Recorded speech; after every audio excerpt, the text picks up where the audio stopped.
Hi, welcome everybody to the Ware Board of Selectmen meeting on July 14, 2025. We started the meeting at 6 p.m. with a couple interviews for potential hires for the DPW. That brings us to 6:31. I'd like to call to order the Pledge of Allegiance.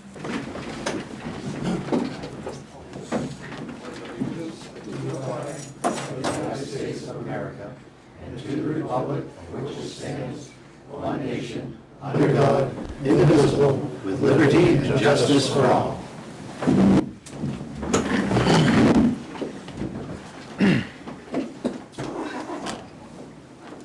And the first item is to swear in a new police officer for the Ware Police Department. So, does the chief want to say anything first? All right.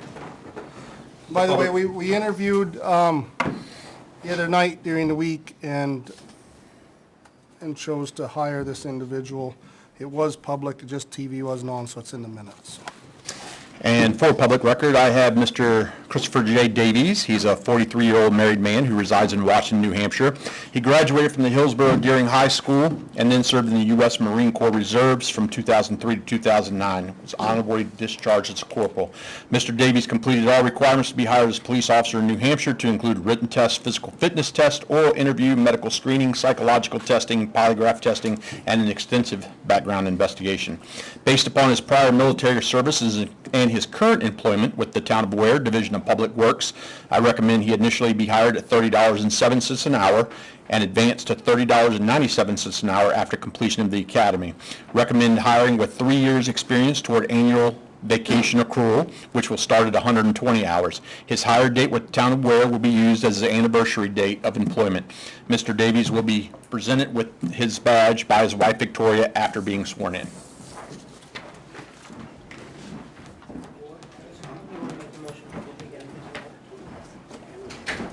Yeah, I guess we want to make the motion publicly. I move that we hire Christopher Davies at the rate of pay and the probationary period that the chief just spoke about. Could I get a second? Second. All in favor? Yes. Aye. Aye. Yes. Yeah, we already have it in the minutes. He just spoke about it. So. All right.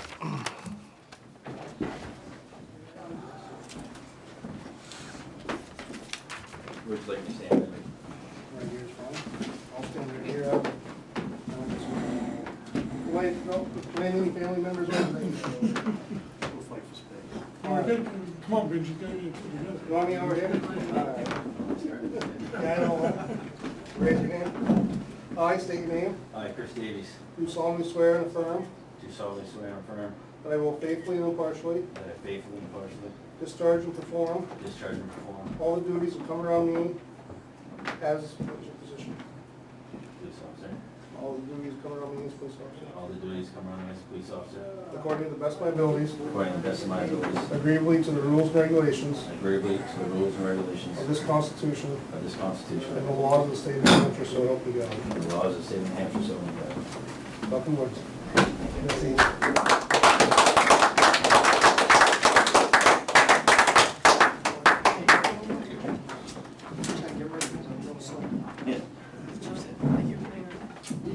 Real quick, I'd like to thank my wife. Obviously, without her, I wouldn't be here. Thank Town Ware.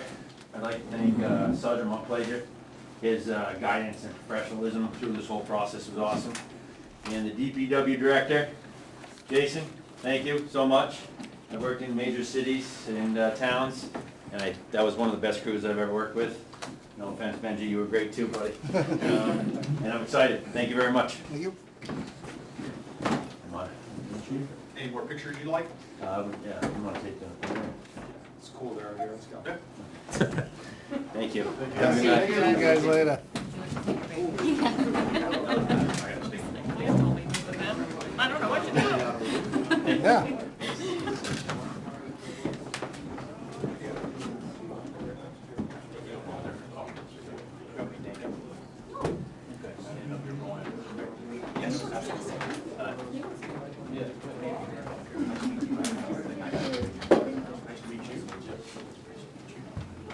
Okay.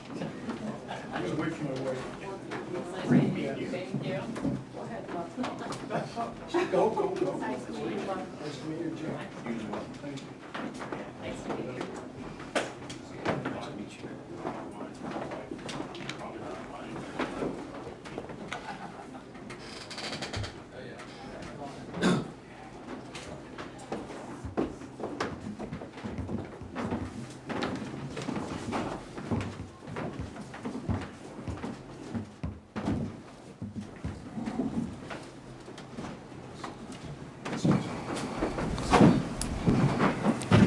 Alrighty. Change the guard here. Next will be public comment. Anybody up for public comment? Good, Steve? Good evening, Steve Najar from Pondview Road. I just wanted to mention to the board, I mentioned to Benji the other day, I don't know if y'all noticed the amount of advertising signs that are getting nailed up on telephone poles around town. About 7 or 8 of them just from Country 3 up to the Henniker line. And I know that's doesn't meet our sign ordinance. So just wondering if we could look into that and maybe get after them companies to get rid of them. Starting to look pretty tacky. Sure. So, that's it for me. All right, thank you. Frank?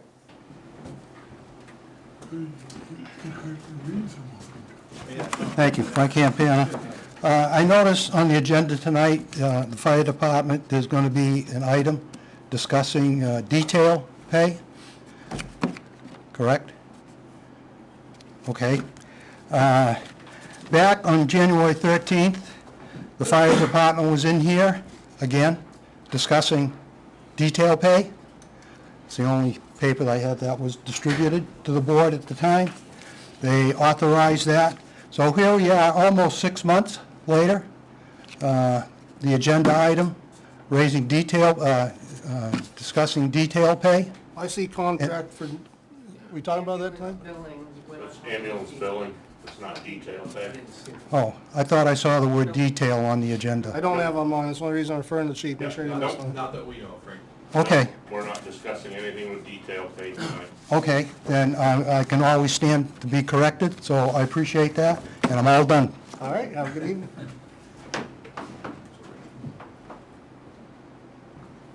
Next is department head committee items, and recognize Chief Rorick, contract for new fire truck, and discuss ambulance billing rates.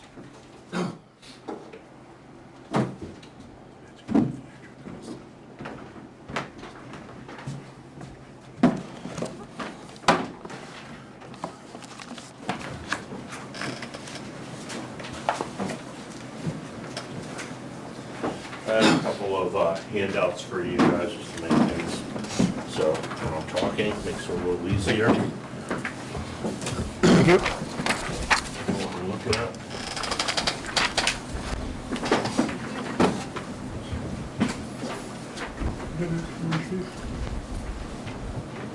Yes. I'll leave one of those. Thank you. That's the actual contract.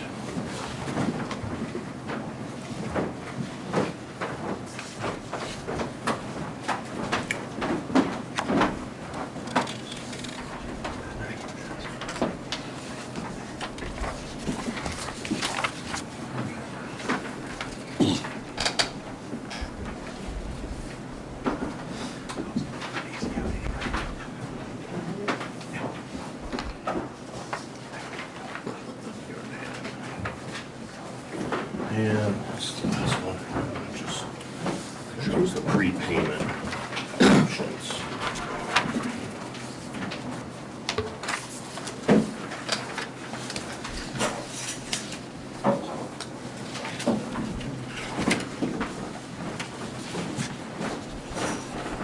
Okay.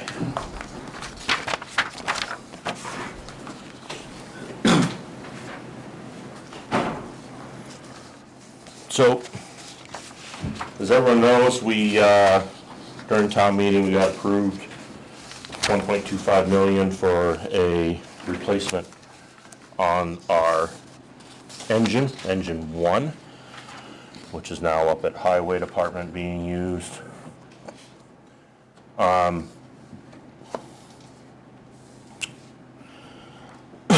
excuse me, we had a total of 7 vendors, one of which we did not end up getting a quote from. They never came back to us, so we had 6 people bid on this truck.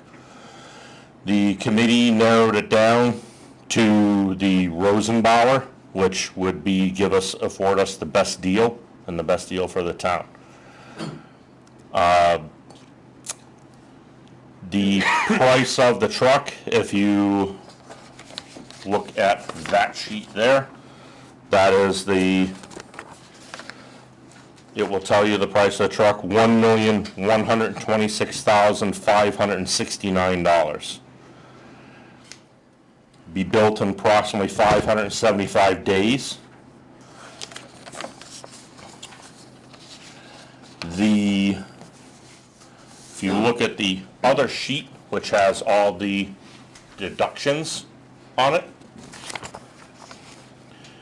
if the truck is paid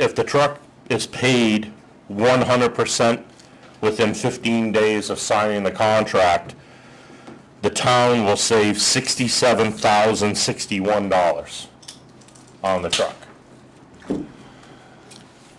That would bring the total price of the truck to $1,059,508. I spoke to Beth this afternoon, and as of June's deposits that we have in the special revenue account, we will have money to purchase the truck and buy the truck outright and save the $67,061. So we will not have to enter into a lease purchase agreement as originally we thought we were going to have to do. What was her feeling on that? She's all about it. She's 100%, 110% behind that. With that being said, when we make that payment, there'll be $28,283 left in that special revenue account. Now, the only thing that's coming out of that is next year, where we are proposing to get vents for the ambulance. And when I say vents, they are to help people breathe. It's a machine that breathes for people. And those were, Chief, like 45,000, 46,000. By that time, we should have that money in there for that. I don't, and we're anticipating that there's gonna be no problem with that. If for some reason there isn't, you realize you won't be able to get what you want. Exactly, yes, yep. And if there is a problem with it, yes, absolutely, that we won't be able to do, or maybe we'll just get one instead of getting 2. Right, we'll put in for 1. Now, I heard something through the grapevine, and they didn't write it down, but, did something happen at the state level that they're going to, the town's gonna be receiving less for ambulance services moving into 2026? We will, C2, we'll be talking about that next. That's part of our ambulance billing.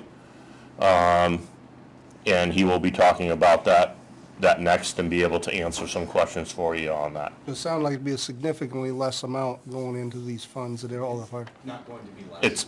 It's actually not gonna be less. That was all proposed, but the legislation that actually passed, kind of negated that, so, again, the chief will be able to give you some more on that. Okay. So what I'm asking the board tonight is I gave, you a contract, and I would like to enter the contract. Again, I spoke to Beth, she has no problem. We have 15 days after the signing it. She has absolutely no problem. Money's there to cut a check for this. So what were the other prices that came in? Because typically when we get like Jason's plow trucks out, we get a list of what all the bid prices were. Was the others more money or? They were more money and they were a lot more time. So this is the cheapest bid? Not that we always gotta go by that, I'm just asking. This was it was not the cheapest bid. The cheapest bid actually came in at E1, which was under $1 million. But the time frame to build the truck was 1,180 days. And we didn't figure 3 years was appropriate time. We think we need a truck sooner than 3 years, and so did the committee. So the committee actually axed that vehicle as the first one to go because of the time frame. Other than that, this is one of the cheaper vehicles, yes. Now, Chief, 2023, you requested a vehicle for $1,050,000, I think it was, $1 million. $1 million even? Yep, Is this essentially the same truck? it is. It's identical. And when the other board was there, I informed the other board that if they didn't pass the truck in 2023, that I was informed by the manufacturer that the price of the truck would go up $250,000, and pretty much it did. So we're not that far off. There is going to be the remainder of that money will have to be financed through the town. That said, that's fine. Remainder of what money? So the cost of the truck came in at $1,059,000. We have budgeted 1.25. The remainder, the difference between that amount of money will have to be financed. You lost me. Yeah, I'm confused here. You said it come $1,059,000, we have the money in the bank. $1,059,000 is for the truck.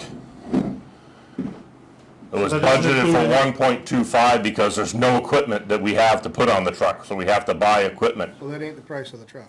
So the other remaining money will have to be financed according to Beth. How much is that?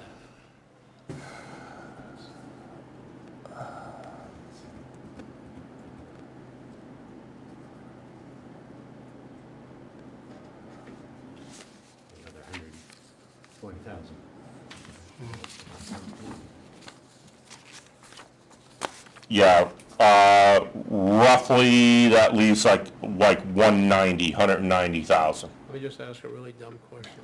If we can afford the truck this year, and we get like 200, what is now? How much do you usually net for your ambulance service? We cannot, this is what, What's a reasonable number you get?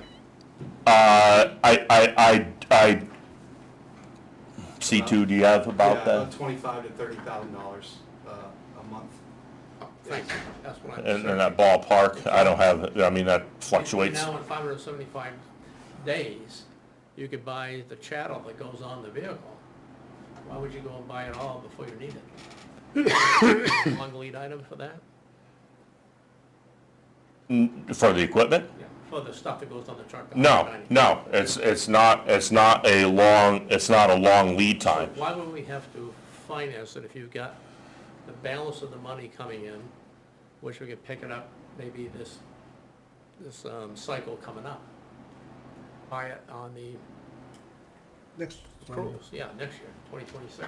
The only thing with that is it throws off the whole CIP because we have equipment that we're putting in, the vents we're putting in for, and then we have a $500,000 ambulance that we have to buy and another year and a half. Okay. And When you say finance it, what's that mechanism? And how will we pay for it? Still have the to- town appropriated 1.25 million. And that money, and as far as how Beth is gonna take that out of our account, I don't know that. She said that she didn't have any problem financing that little amount of money, because we were gonna finance 1.25 million, we're gonna finance the whole thing.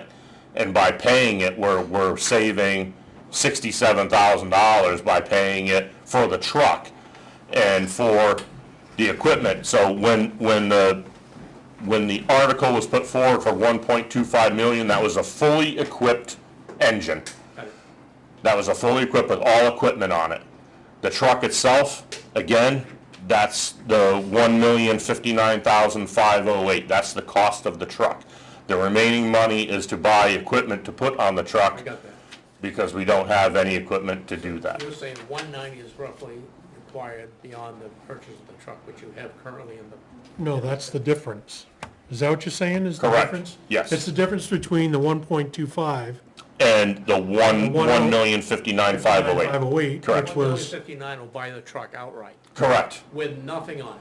correct, 190 is to buy everything that goes in the truck. Correct. For people. Okay. correct. And we have 575 days Got it. I got it. to acquire that equipment. So just so I understand this, if it cost us one and a quarter like it originally was, how are we gonna get that money?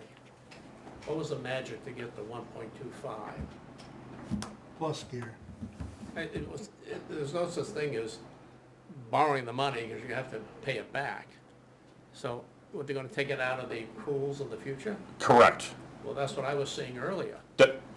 To my knowledge, that's what we are doing. So you take the 190 of the money you accrue over the next 8 months for the 190. Tell me, have I got it right? Or you're not listening?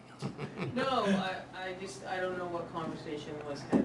Yeah, I really wanted to have Beth here to be able to answer these questions, and I tried to consider every avenue and every question that you guys would possibly ask for this. And I would think the 190 is still coming out, because all the money is coming out of our fund, is coming out of That's what I the, said earlier, you said that's gonna screw up next year's CIP. From a personal standpoint, I'm okay for the money coming out of your account when we receive it.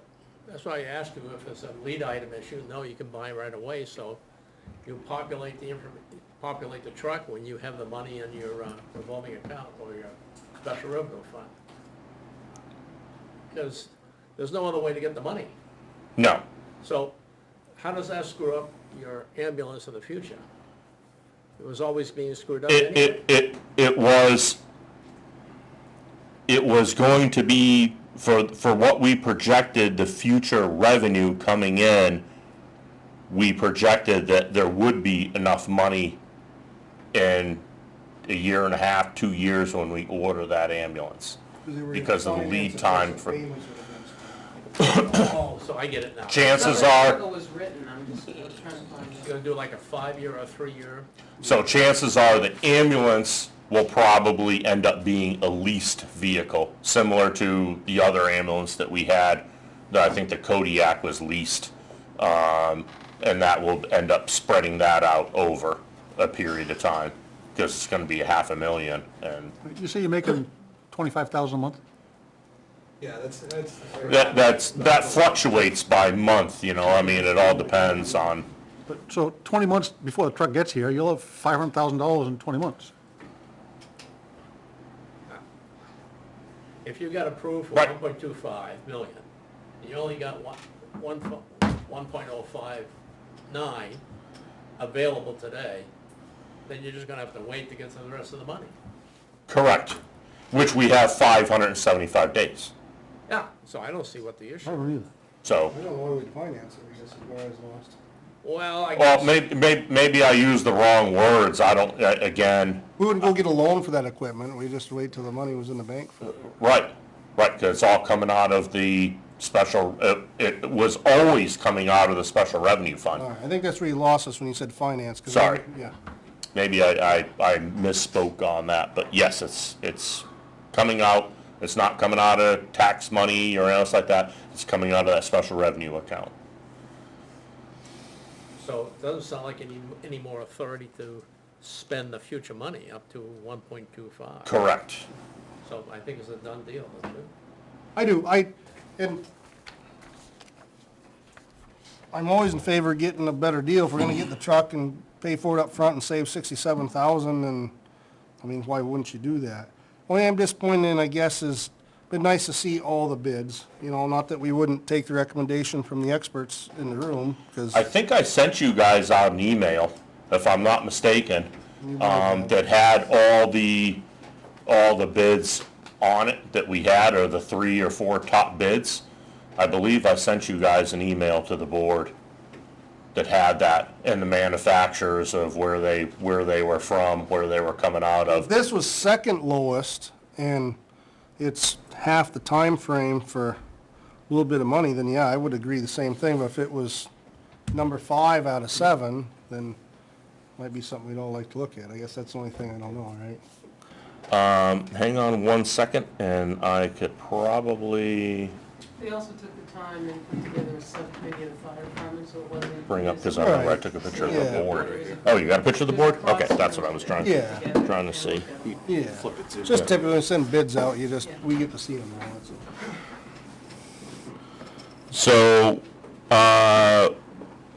one of the engines came in at $1,213,410. One came in at $1,127,695. One came in at $1,124,675.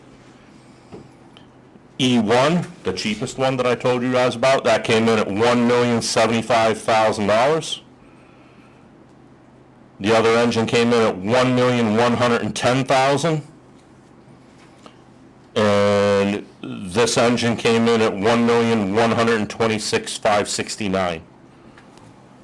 They're all within 5% of each other. The one that was $1,075,000, that one was the 1,130 days roughly to do. The next cheapest one was $1,110,131. That was Sutphen out of Dingy Machine. Again, we were actually trying to keep the stuff too local, because a couple of them were right up in where we got our other engines from before, up at Lakes. And then Dingy Machine was the 1,110,131. That was Sutphen, and that one was eliminated because that one was also a little over 900 days. This is Olivia with the Tax Review Department. I have no idea why that happened, I'm sorry. So let me ask you this, so we got the numbers, this one came in 1,120,260 there, but it's gonna be 1,059,000, right?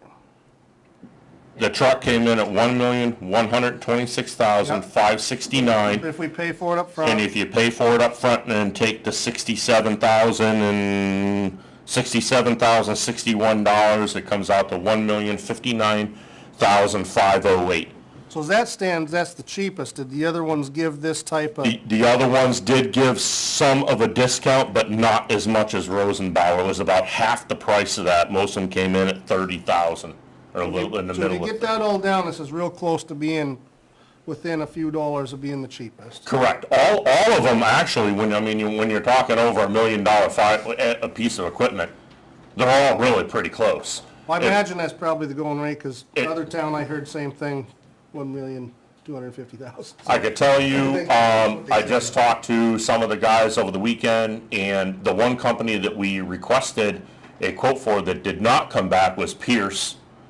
And Henniker, I think, just went with Pierce, and their build time is over 1,000 days. They're gonna wait 3 years for a truck. Now, either one of you guys ever worked with vehicles built by this company? No. Nope, not specifically Rosenbauer. I could tell you that they came with, some good reviews. We went and test drove a Rosenbauer from Bow Fire Department. They're extremely happy with theirs. I can tell you Manchester Fire Department just is getting rid of all their E1s, and they're ordering all Rosenbauer. Matter of fact, their brand new rescue just came in. That's a Rosenbauer, and I believe they ordered 3 or 4 engines that are Rosenbauer. Now, if there's a truck and chassis problem, where's the nearest parts and service? The nearest parts and service is specialty vehicles, which Rosenbauer and specialty vehicles work hand in hand, and that's where we bought our last 5 ambulances from, And where's that at? down in Mass. Plainville or whatever, yeah, it's on the sheet there, yep. Did you specify the running gear and the engine? Excuse me? You specify the engine, transmission, and running gear? Yes, Okay, so you're getting everybody apples to apples. yes, yep, What is it like? yep, the pumps are pretty much, there's only a couple of people who manufacture actually the fire pump itself. Hale and Waterous, so those are the 2 big players out there for fire pumps, so. They were all spec'd out with, And they're all, horsepower, certain transmission. yep, they're all Cummins X15 engines with Allison transmission in them.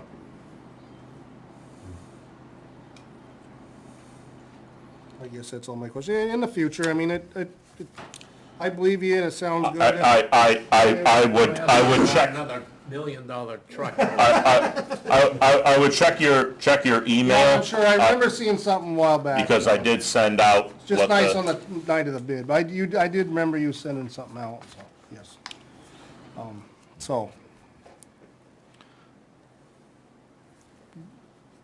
Is there any other discussion? I guess I did most of the talking.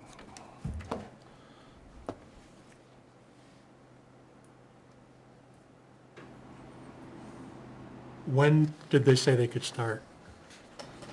As soon as we sign the contract, it'll. Is it ready to go immediately? It'll start the clock and start getting it built.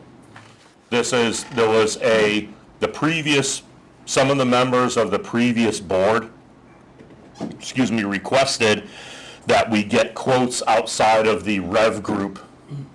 Okay, I don't know if you guys know that or not. It's basically a big conglomerate, and that's what a lot of these vehicle manufacturers are part of under one umbrella. Rosenbauer is not a part of the Rev Group, so we're actually going out of that umbrella.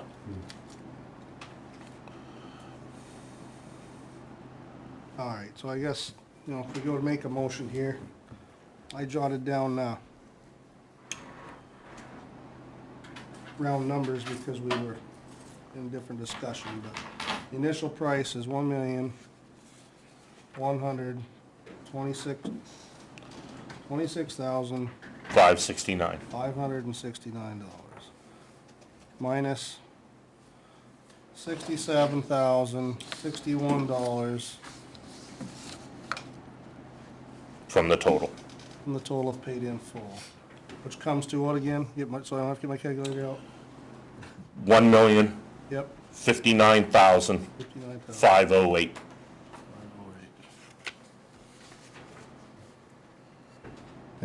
Which again, I talked to Beth, and she said that the money is there today. The money is there to pay for that. Okay. We're gonna move to, possibly, a move to approve to spend up to $1,250,000 to, total to equip it. Correct. And it'll all come out of the ambulance bill and special revenue. Correct.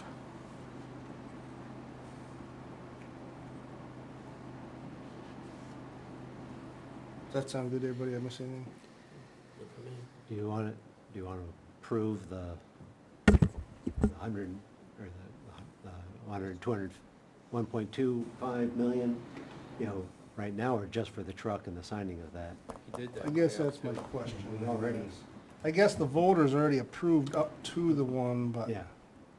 But we need to, we at very least need to make a motion to sign a contract. To award the contract. Award the contract to, Yeah, you might just wanna award it for the 1.67, whatever it is, number. yeah, yeah. And then, I don't think the rest has to be dealt with today. When the money's in the till, come forwards and we'll consider buying the stuff for it. Yeah, it was approved by the voters to I do know, that but, I anyways. mean, the reason we're signing the contract, Right. I mean, can he go off and buy it without us talking to us? It's not the fire truck, no. No, the equipment, Chattel. the chattel that goes in the vehicle? Naomi? Yeah, it's over the purchasing policy of 5,000. So he can do it? Or we have, No, he'll have to put it out to bid. I'm just saying, does he have to It come can be back done at to a later us? time, sure.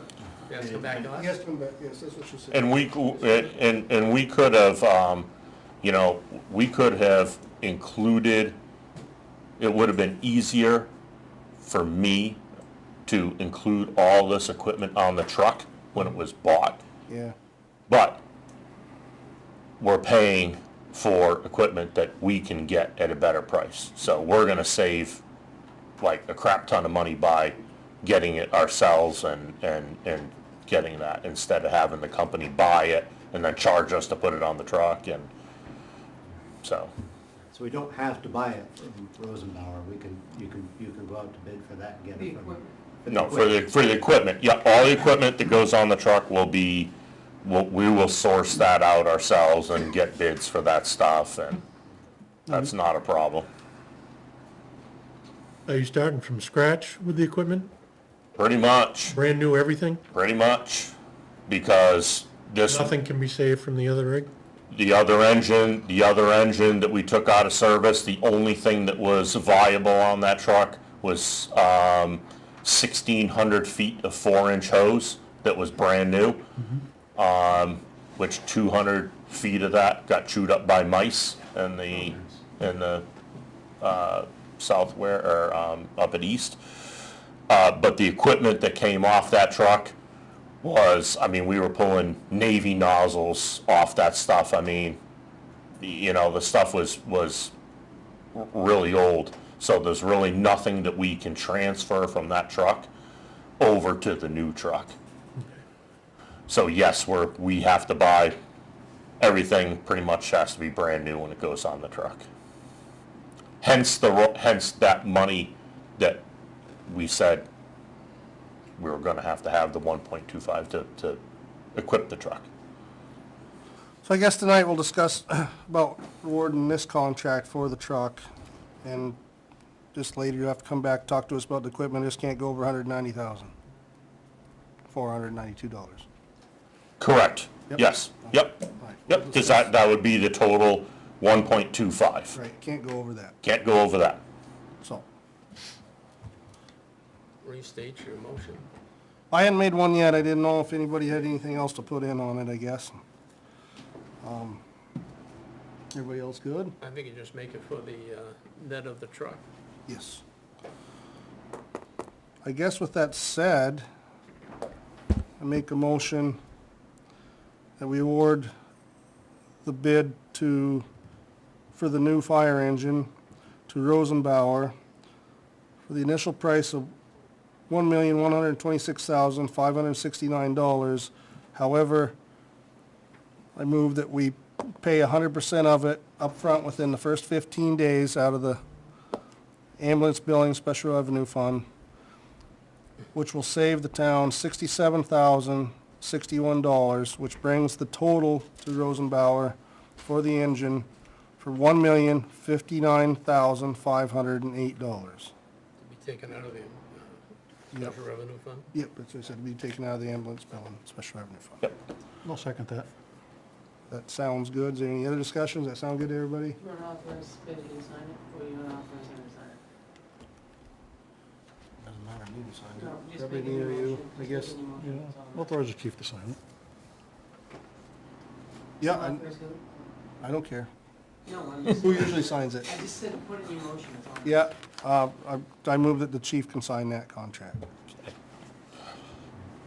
You update your second? I'll update my second. All right. Any other discussion? All in favor? Aye. Aye. Yes. Opposed? All righty, chief. Thank Send you. him a check. I greatly appreciate that. The department appreciates it, the committee will appreciate that. They worked hard to get through this.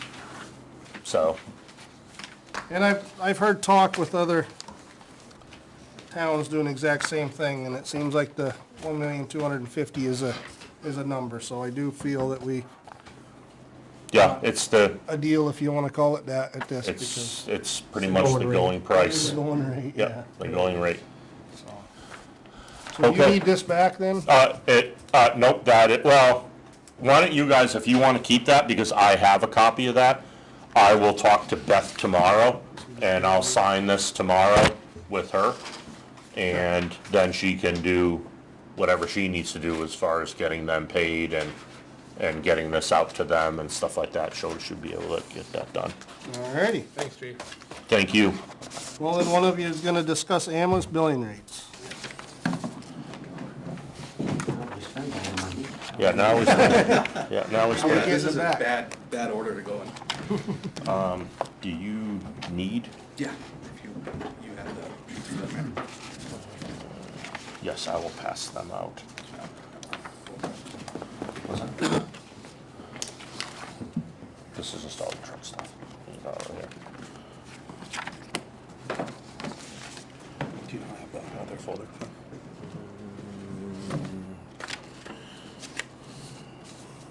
Which one is it? That's all right, I can discuss that for there. I'll pass out these.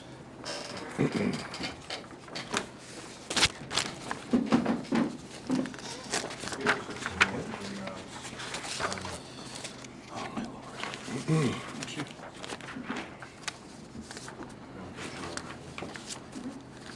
Alright. So, we had made some more copies of paperwork, must have left those at the fire station, so. So, kind of an update and a segue, obviously, from fire truck into ambulance billing. And as to Chairman Knapp had mentioned earlier, that there was some Senate bills floating around to do with ambulance billing. So what I wanted to kind of talk about first is, so there's Senate Bill 245. That was kind of a big deal this year. And what that was aiming to do was end balance billing. So that, and I don't want to speak out of turn if you guys understand what balance billing is, but balance billing is essentially if you have a private health care option. I'll use Anthem as an example, right, just because they're a popular one. If we went out in the ambulance and you got billed at an ALS level 1 rate, your bill might come in at $1,500. Anthem would say, no, we're going to pay $900 and we're going to send the balance of that bill to the consumer, right? So our ambulance bill would go out at $1,500 to our ambulance billing company. Anthem would decide what they wanted to pay of that rate, the balance being sent to the customer. The bill was designed to aim to end that process because people are at home getting these surprise bills where they have health insurance and saying, hey, that's not really fair, you know? With that, what they decided with the Senate bill is that they're going to require the private insurer to reimburse it 325% of the Medicare rate. So Medicare rates, Medicare and Medicaid are set by federal government, right? So even if we bill it $1,500, Medicare and Medicaid says, no, we pay $500. That's what they said. I'm using these numbers as examples. That's for somebody who's on either one of those programs. Correct. Yeah, and I'm using those numbers as examples, right? They're not exact numbers.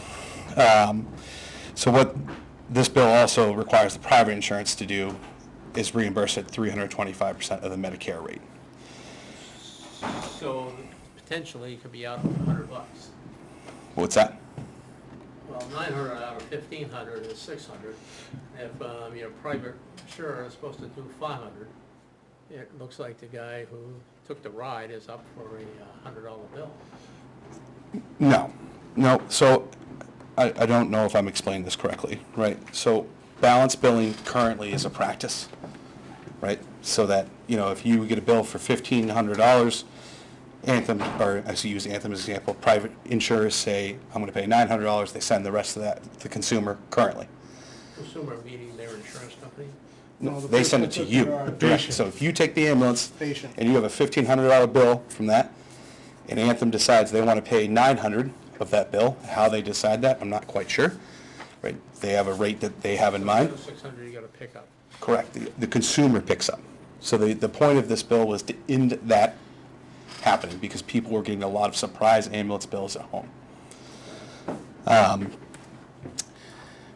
Medicare and Medicaid reimburse at a flat rate. So if you get an ALS 1 or an ALS 2 or BLS, they decide what that rate is. It's set by the federal government, and they reimburse the ambulance at that rate, right? It's a much cheaper rate, typically. The Senate Bill 245 that goes into effect on January 1st requires the private insurer to pay at 325% of the Medicare rate or what your local government has set. So if our ambulance billing rate is higher than that, they would have to reimburse at that or at 325% of the Medicare rate. So with that, our ambulance billing rate has not changed since 2018. It's the last time that it was taken a look at, and that was done by Chief Vazina. So in 2018, we billed for mileage at $15, a BLS emergency at $800, an ALS 1 level emergency at $1,200, and an ALS level 2 at $1,800, and a paramedic intercept fee at $550. With speaking with Comstar and what they're looking at as an average for what the 325% Medicare rate reimbursement is going to be, we looked at setting our ambulance rates, looked at proposing our ambulance rates for 2025 for the increase to that 325% Medicare reimbursement rate. So from Comstar, our ambulance billing company, mileage would now be at $29.25, a BLS emergency at $14.90 and 68 cents, an ALS 1 emergency at $1,717.81, and an ALS level 2 at $2,562.10, and our intercept fee remaining at $550. So what we're proposing our rate change to be is our rate change to reflect the Senate bill that's passing at 325% of the Medicare rate.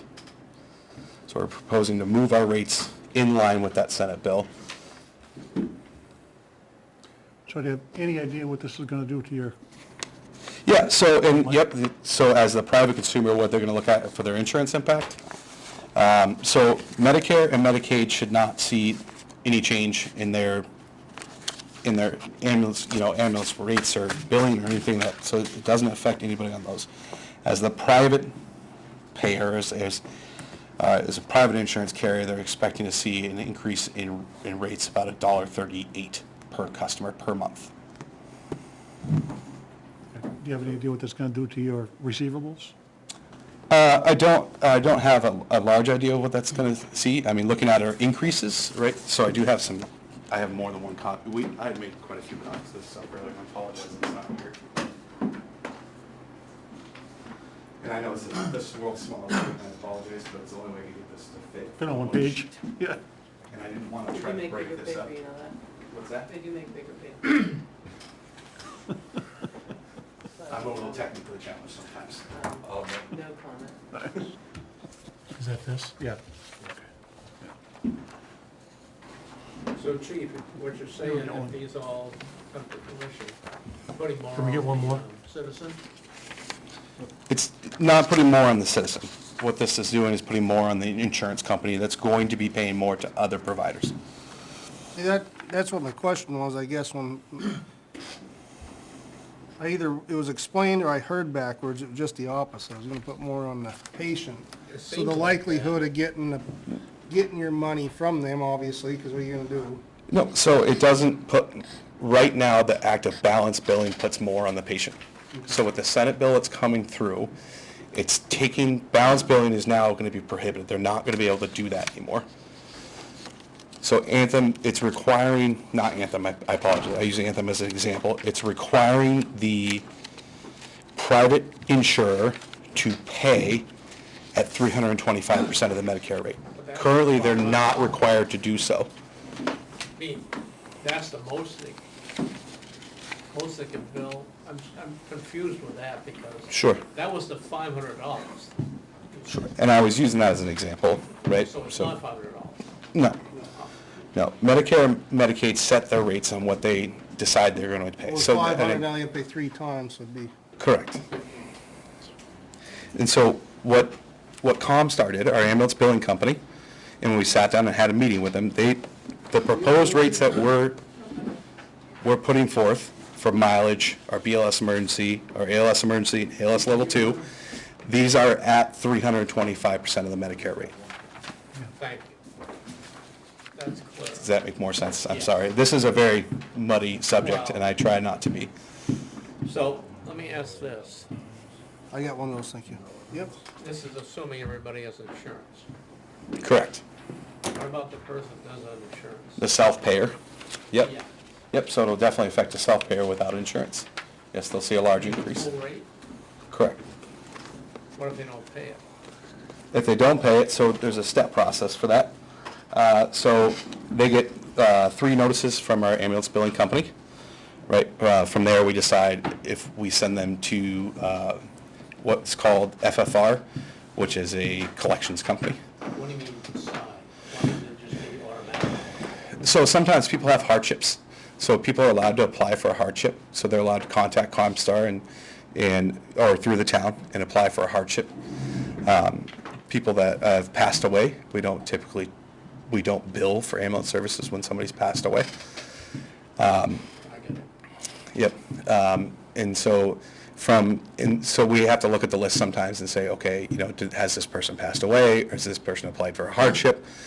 And look at the chances of that being collected through FFR. Most people that don't pay, we send through FFR in hopes to have a return from that. And just so I revisit my earlier question, Yep. how much is the person that's on Medicare or Medicaid going to get billed for one of those? Pick one. The 1,800 of them. Let's take the $1,700 one. Yep. How much the person gonna get personally taking a ride? None. 0? A Medicare or Medicaid patient is not going to take a ride on this. How about private insurance? 1,700. This bill requires the private insurance to pay that rate. So the answer is 0. Correct. Thank you. That's what I was looking Yep. for. Make sure they. Yep. So really, the effect that you're going to see is, the effect is on the insurance company. Okay. And the largest effect is on our non-insured, our self-payers, which unfortunately, that's something that's out of our control. What percentage of your collections fall into Yep, hold on, I think we should have it. You have that sheet for me? Thanks. I went back and grabbed the stuff for, because we have percentage. 16.2. Yeah, thank you. 16.2%. Okay. Yes. I apologize. All right, that's okay. Just trying to figure out how Yeah. huge that is. And you should have a sheet in there that shows our payers now, if you don't have it, That's this one right here. and collections of those, yeah. Jack, this one right here. I think it's right up in. It's right on top of your binder On there. top of your binder. Oh, yeah. I didn't get that.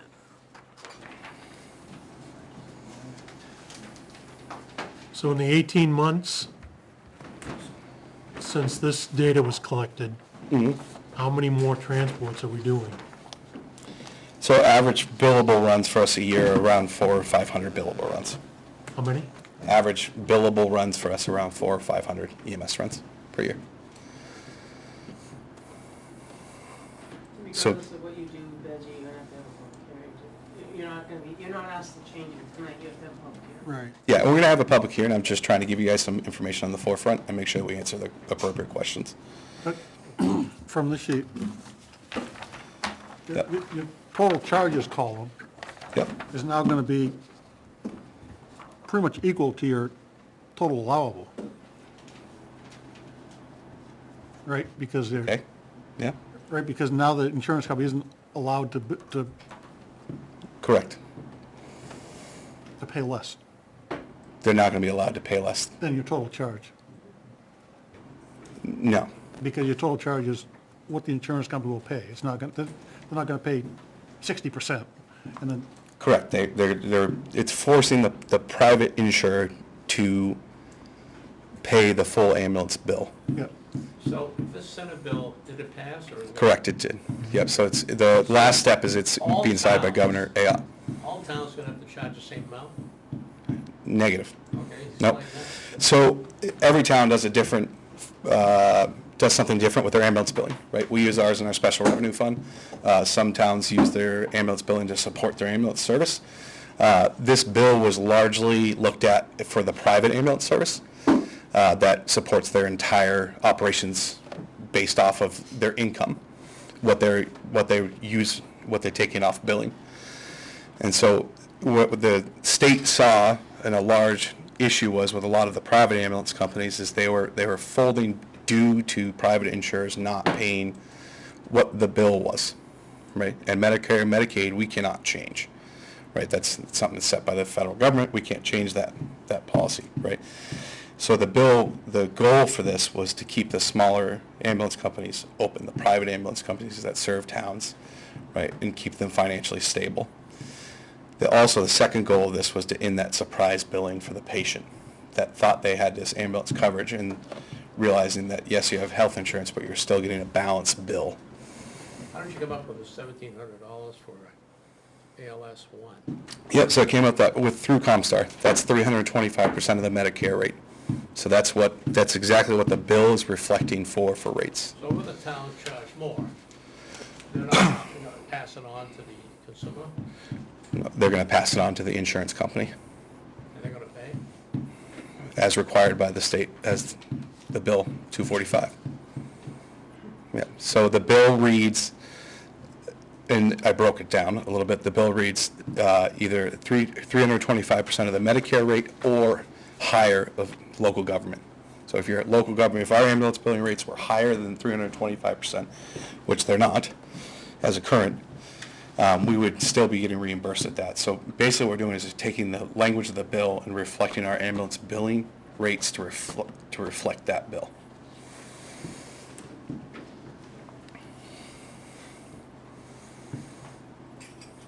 And of course, insurance rates are gonna go up.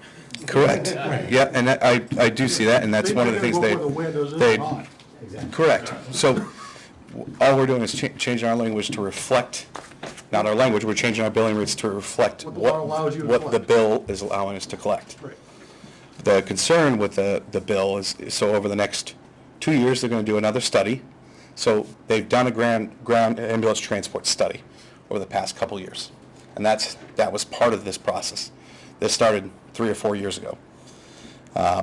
So what they're gonna look at now is say, okay, the rate's at 325%, and they're gonna look at that and say, is that enough to support the small ambulance companies? Are the towns getting enough back in to support what they need? Then they're gonna look at changing those rates based off of that. What Comstar cautioned us about, our ambulance billing company, is at some point they're gonna be looking to put language in on how fast you can increase your ambulance billing percentage. We don't know when that time is, and when they're gonna look at switching that stuff. So if we don't look towards, right now, at looking at increasing our rates, we may be locked in at a rate increase percentage cap. You know, that we can only go up 2 or 3% a year. It'll take you 5 years to get up here. Correct. Correct. So all we're trying to do is, like I said, take our current ambulance billing rates, reflect the Senate bill rates, and make sure that we're collecting the money that we can to support our special revenue fund and our capital improvement projects. So given the fact you're gonna go up almost 5%, that means you'll be collecting, assuming the same number of calls, 45% more. It could be, yeah. Assuming the distribution system. Yeah, that's correct. Just wanna make sure. Yep. I remember, it wasn't that long ago when this yearly amount was under $90,000 before we had Correct. billing service involved. Billing service involved and also level of care.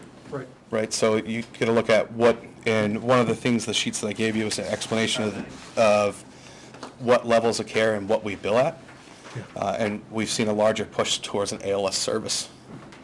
So that way we actually have the different levels of care. So in other words, if you have a paramedic on board, it's the higher rate? It's not always the higher rate, so it's billed at what level of care was provided.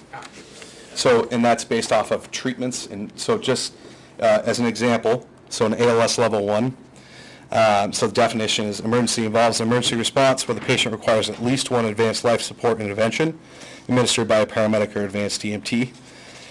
So typical dispatch reasons for that would be chest pain, shortness of breath, diabetic emergency seizures, overdoses, and altered mental status. What qualifies as that is emergency 911 response, at least one ALS intervention such as IV therapy, advanced airway management, or medication administration. So common medications we give for that are albuterol, glucose, Narcan, epinephrine, or nitroglycerin. So just because we were toned for chest pain and we get there and the patient says, you know what, I pulled a muscle in my chest and I'm okay with Tylenol, that would be a BLS run. Just because there's a paramedic there doesn't mean you're automatically billed at an ALS rate. We actually have to do the treatment and medication for you to get billed at that But rate. if you only have paramedics, so if you only have EMTs on board, you can't bill for the heart. Correct. And that's where we do see like the intercept fees, that $550. What's that mean? So a lot of times ambulances aren't staffed at an ALS level. The hospital send them out? Nope. So a part of our mutual aid agreements is that we work with each other for paramedics. And there is times that our ambulance is not staffed at a paramedic level. It may be staffed at an advanced level. But they may need a paramedic and they will request one from another town, and that's where we kind of meet on the side of the road, and the paramedic gets into whichever mutual aid ambulance and does the treatments that are required. Well, if ever I need a ride in an ambulance, I'll understand what it's costing me. Yeah, and to answer your question, and I'm glad the chief was able to get that number for me.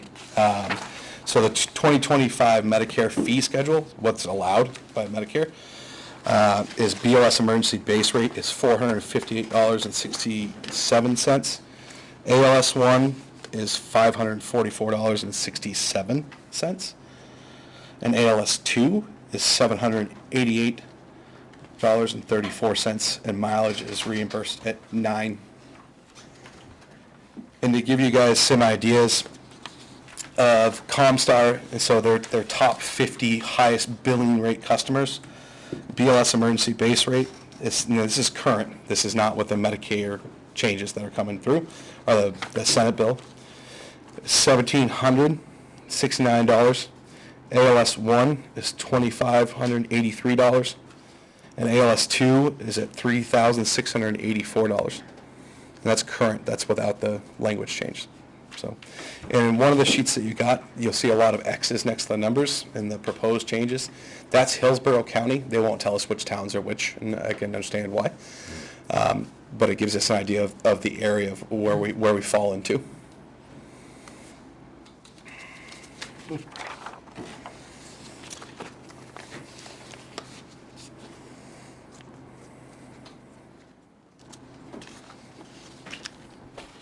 We did give you guys a fact sheet, so all this information that we guys gave you, when we look to have a public hearing on the 28th, which we'll need a motion for tonight if we can, we will have all this information posted on the website in the next week or so to get that up for them. So at a minimum, we'll have the proposed rate changes and the ambulance billing fact sheet that we gave you guys. It requires a motion, Amy? No, I don't think Oh. it doesn't require a motion, it's just they have to agree to have a Oh, public hearing. if you could please agree to have it. I apologize. I thought it was a motion. No. Sure. All right, well, thanks for the info.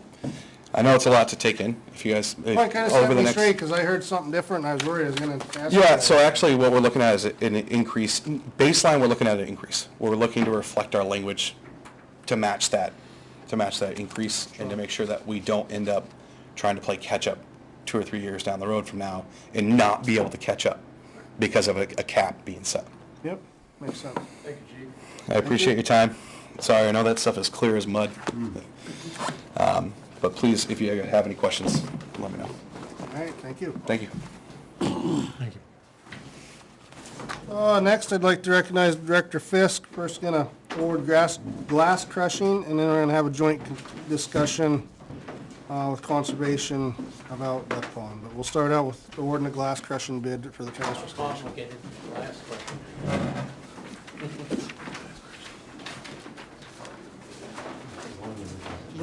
Keep your shoes on.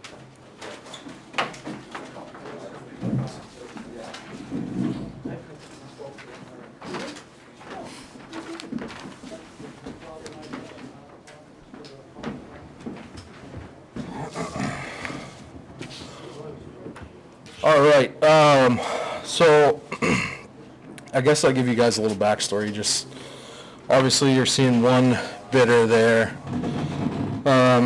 Historically, there has, for the last 6 years anyway, I think that Director Knapp, or Chairman Knapp was the director. There was one person who bid on it. There wasn't anybody else in the area that had the equipment to do this. That person has sold their equipment to the company that you have a bid for in front of you. And historically, the pricing on that has been every 2 years, we've paid $10,000 for crushing, and it hasn't been done in 3 years. So the price you see at $15,000 in front of you is fairly in line. Just try to reassure you guys, obviously, because you only see one bid there, that the pricing is fair. 400 to 500 tons, We get estimated at 400 to 500 tons. about a yard. Yeah, pretty close. They're pretty close to 1 to 1. I guess they're measuring it crushed or in the bottle form. Yeah. Yeah. I'm assuming crushed, because they measuring it over the belt? Yeah. Yeah, so it'd be Yeah. crushed, yeah. What do you do with the glass after? Look at it. Look at it, we try to use a little bit of it in the road, but we try to put it really, really deep so it doesn't pop up, obviously. I think that's happened in the past, and we've had some complaints about it. It is technically an aggregate at that point that you can use in the road. So there is a couple other venues getting rid of it. Sometimes we can kind of give it away. So, Which we did a little bit. yeah, yeah. So the problem with it is it's expensive to dispose of whole. Yep. It does work as aggregate. We used to use it every year as we got it, and then there was 6 years prior to me that 0 got used. So now there's kind of a big pile, so it's kind of overwhelming. It's like you use 3 dump truck loads, don't put a dent in it. But DES requires you doing something with it. You can't leave it there in bottle form forever. Well, because the bottles fill up and So crush, bacteria and everything else gets in there. crushing it meets the requirements. Yeah, so, You can use it, it's just, you gotta be careful, because it's not much larger than sand. But if a tailgate leaks or something, you know, you're sweeping off the road, it can be used and it's all right, but basically you're doing it because DS says you gotta do it, and if you put it in a container and pay to dispose of it, it's huge. It's way more than what this crushing bid is gonna be per year for the amount of glass at the transfer station. So if we're not using it for roads, what do we use it for? Just pile it up? Yeah, they do use some on the roads. They did give some away a couple of years ago to somebody that used it for a deep fill. How big is this pile we got? Must be it's a little small, it's a little smaller now. a couple thousand yards probably. Just don't try to put it on It's the beach. it's probably about 1,000 Is it right now. That's not too bad. No, no. And like Benji was saying, the way we're going with the permit by notification for the transfer station, you are allowed to only have so much unprocessed material at the transfer station on a day-to-day basis. So we're obviously in need to process this and make sure that we're in line with all of that. This is stuff that's been sent in for recycling, Yes.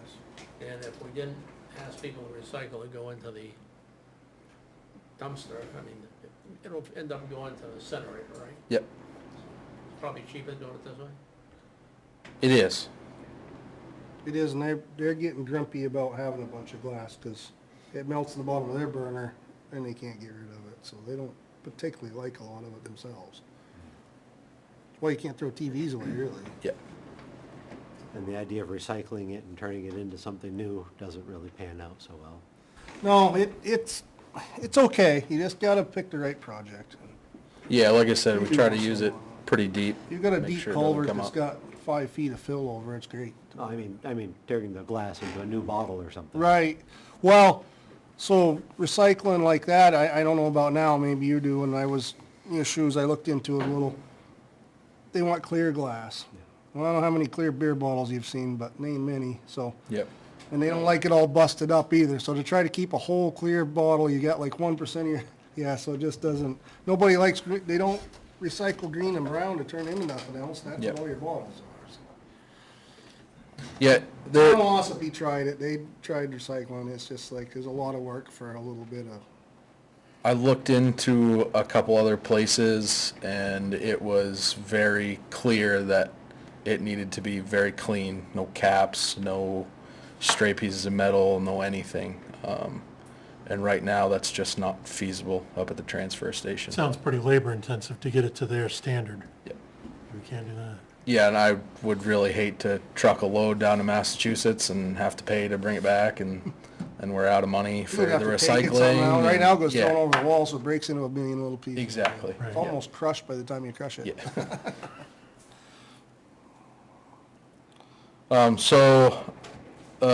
Messina Site and Utility Corp. Put in a bid, $15,750. That $750 is for their move. That's what they put in the bid. And then they put a $250 damage clause for foreign contaminants, rocks, large pieces of metal, anything that will destroy their machine or take a tooth out or anything. That $250 is parts and labor per holder to weld on if they get broken. So that stuff is a little bit different than in the past, but I think it's still fair. Well, unfortunately, there ain't a ton of people that do it, and if you ever watch any of the operators that do crushed glass, and notice they don't have any eyebrows, because it's all sweaty and glass cuts it all off. You understand why there ain't nobody that does it, so. And if this is the same equipment, it did do a good job, actually. Yeah, they, I haven't seen it in person, but they said that they revamped all the controls, made it all wireless. I know Ivor was getting up there and dodging and ducking all the glass that was flying to move it, so it's safer operation now for this company. So.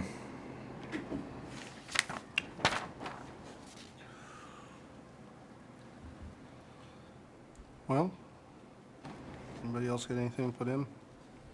Just to confirm, we're gonna send it down, they're gonna crush it, and then we're gonna get it back? No, Or they they're come to gonna our take yard. it? That's what They the come to our- 750 is, they bring their stuff right here. They come to our yard, crush it, and it stays on our Okay, side. all right.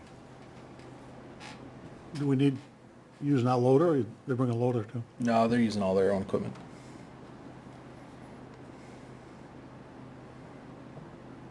Well, Weird. make motion that we award the glass crushing bid to Messina Site and Utility Group for the amount of $15,750. And it's estimated to crush 400 to 500 tons of glass at the DPW yard on Merrill Road.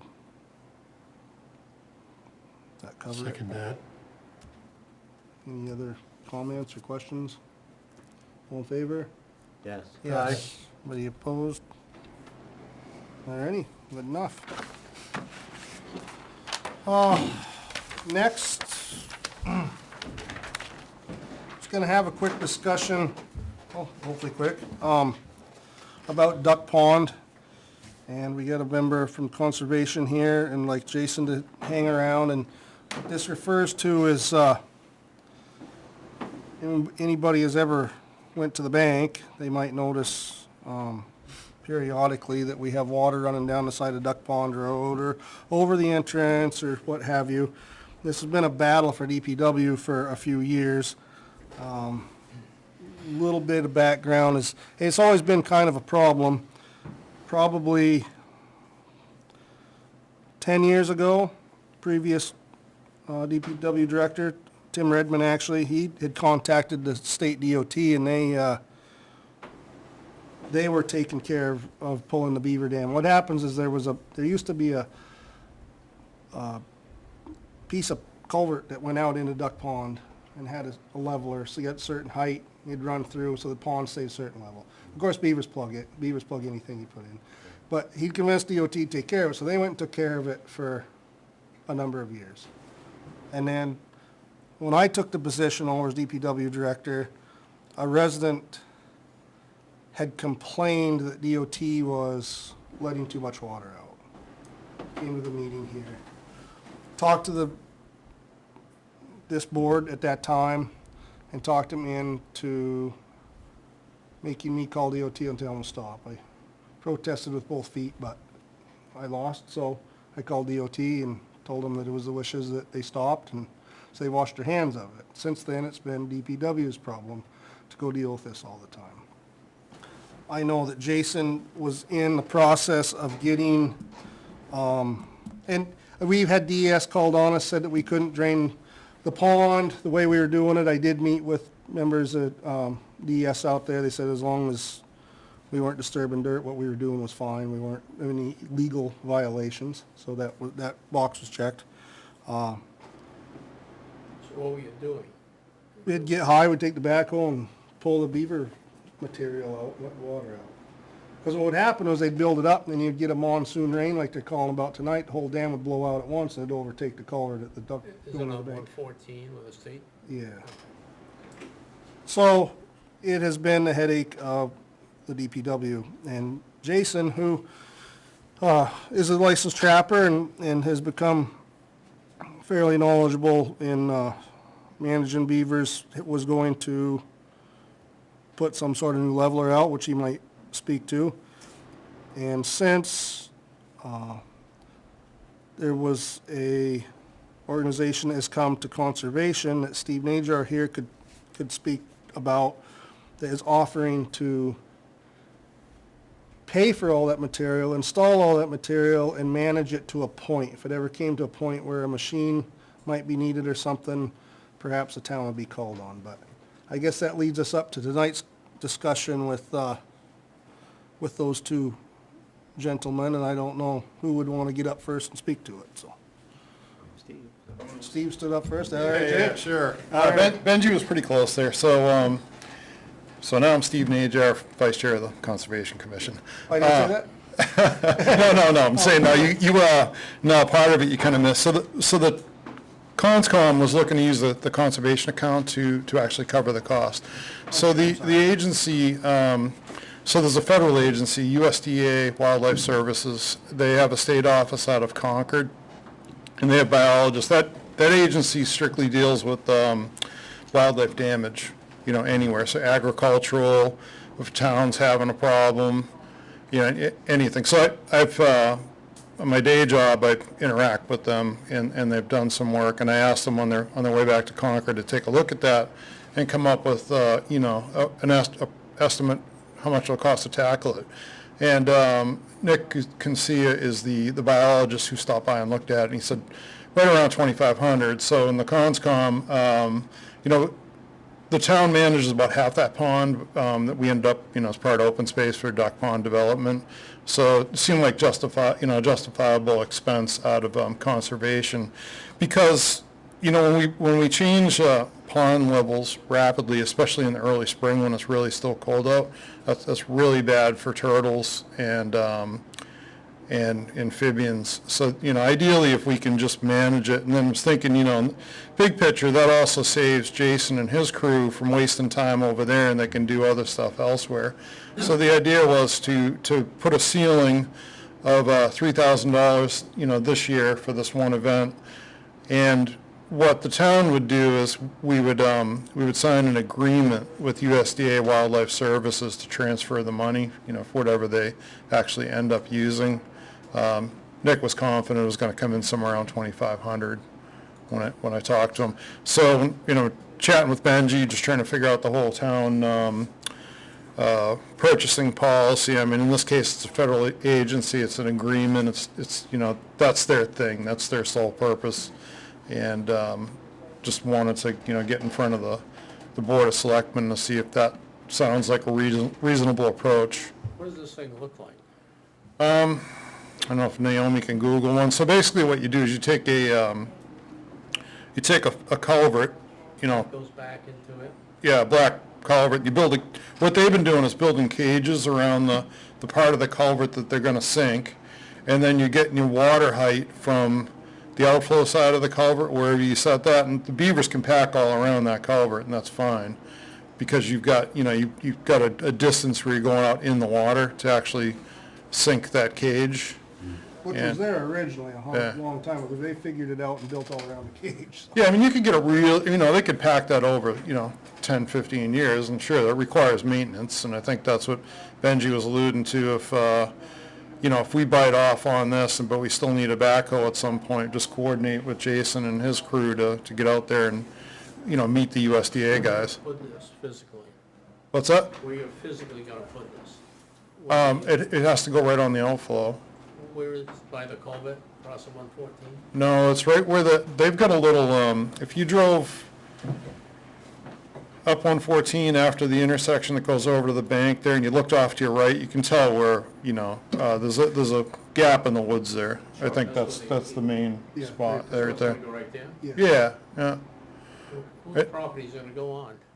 That's in the state right away, right there, and so whether it extends out into MBAC, we need to, we'll have, if it is, we've got to get their permission. And the other part of that is, the USDA guys can either trap or shoot. In this area, shooting's probably not an option. They can do work for us around the town too, if there's, it wouldn't always be appropriate to use conservation money if it's just a road issue, but if it's a pond issue, something we own, we could plus that. You could put a ceiling on the agreement, and I think there's probably a number of years that it could go for, so you could plus it up whenever you wanted. We can get the guys in here to talk to you. David Alban's the state director, but and Nick's one of the biologists. So I think it's the way to go. I think it's important for the wildlife. There was a rare turtle that got roadkill by the bank. Nothing to do with this, but it just shows you that they're actually there in that system. So there's no issue with flow rates of the flow rates of the water going out and the height? Shouldn't be. The height will be maintained at, the regular water level. You can just pick whatever the height is there. It's gonna be lower than when the beaver flooded up, that's for sure. I think that'd be the only thing. I'm sure. Have Jason come up and speak. That's the only thing I'd comment to is keep it low enough so it does not run out down Duck Pond Road that it goes through there. Anything to put to it, Jay? Yeah, obviously this has been an ongoing issue. I know I met with Conservation probably more than a year ago now. And we had talked about the Highway Department doing a pond leveler. So Highway went out and got the culvert and all the materials necessary to do it. So it's just getting into that time that water's not so cold. We can go out there and do this. I know when Selectman Bloom was here not too far in the past, he had asked about it, and I said this summer we're going to shoot for doing this. Highway Department's back up to full staff now. We can get a crew out there. I didn't feel that it was a huge priority as we were so low staffed on people. But now I felt like it was something we could tackle. If the Conservation Commission wants to take it over, that's fine. I just don't want to have to call Conservation and say, hey, there's water running down the side of Duck Pond, what are we going to do about this kind of deal. If one of us is going to take care of it, let's just have one of us take care of it. That's my opinion on it. I've trapped quite a few beavers out of there in the past. I don't think this town has paid for any beaver trapping in quite a while. I know not since I've been here, and I don't know anybody before then, but we've always been able to manage that. So I guess it'd be up to you guys on what you want to do. We already have the materials. So the culvert, the specific pipe that you use is not a double wall culvert like we put under the road. It's only a single wall. So all the corrugations that you see, it allows it to be flexible. So it can go over the dam, out into the pond. I'm not sure exactly what design they were thinking. But basically it's a cage out a ways into the pond away from the dam. And you got a pipe that comes up over the dam. So it always stays at that same level. There is maintenance on those, like Mr. Najar said, 10 years or so. They recommend that you kind of pull the cage up, clean it off, whatever silts in kind of deal. It's far enough away from the dam that the idea is that they're not going to feel the flow, hear the flow, however they go about it. And the cage is wide enough so that the inlet of the pipe, they're not kind of feeling the current around there, in layman's terms, I guess. So that's the idea. We have the stuff. If you guys want us to do it, we'll do it. If you want to meet with them, get some more information, I guess the go thing that route. I'm kind of concerned is the state gonna be okay with this? I Have to get any permission from the state? no. Why is that? I talked with DES before, the last time we met with Conservation, to see if it was something that we could do. And, About the highway. They'll take care of that. They washed their hands of yeah, it. yeah, they don't want anything to do with it. About the other half of the duck pond ownership. We own half or a third of it and the other by, So the idea is just to keep the pond at, and what I'm just saying is, no, I know, we can talk about our third of the pond, yeah. which the town owns. There's another third of the pond, and stakeholders, Yep. and So- Right now, we let it out the way it is, so. Yeah, so the solution here is just to keep it at a level, so it's not running down the road, because it historically was not like that. Never I guess what I'm built getting at is physically, whose property you gonna put this device on? state right away. So it's gonna be on the state right away. Yeah. Kind of what I was searching for, thank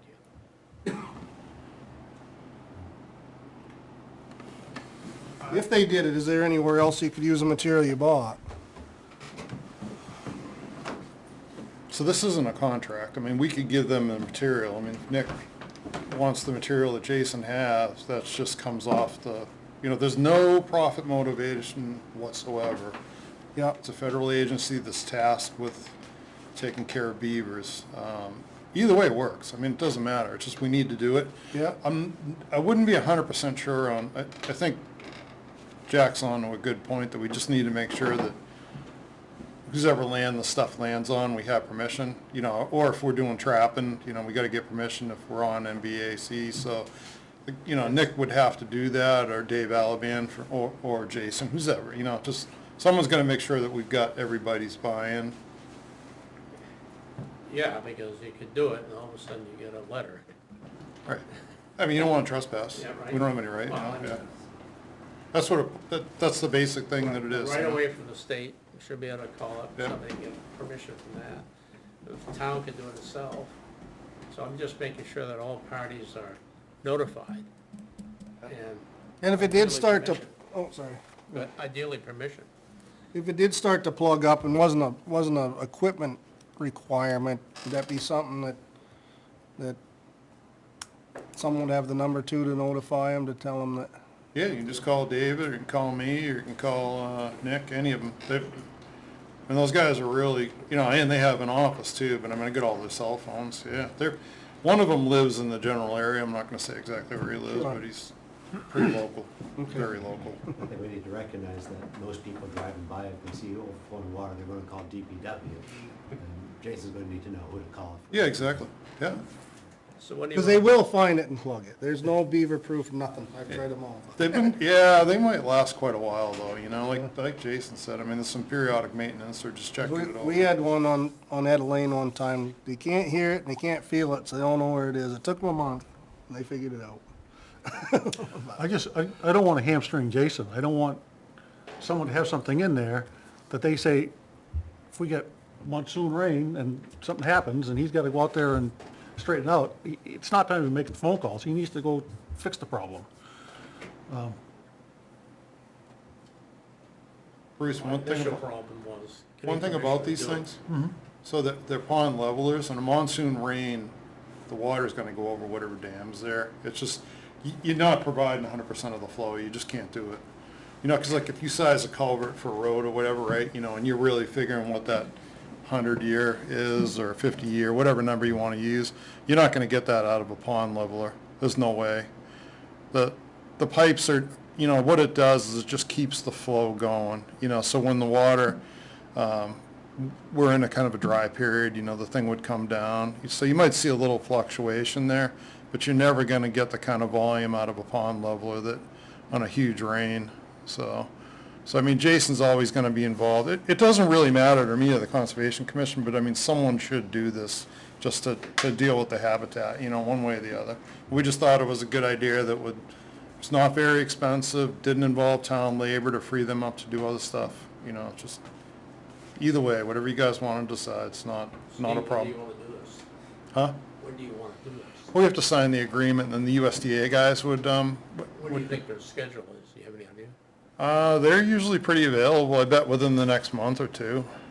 Yeah. I think the biggest piece will be getting the agreement signed. The guys doing the work are pretty quick.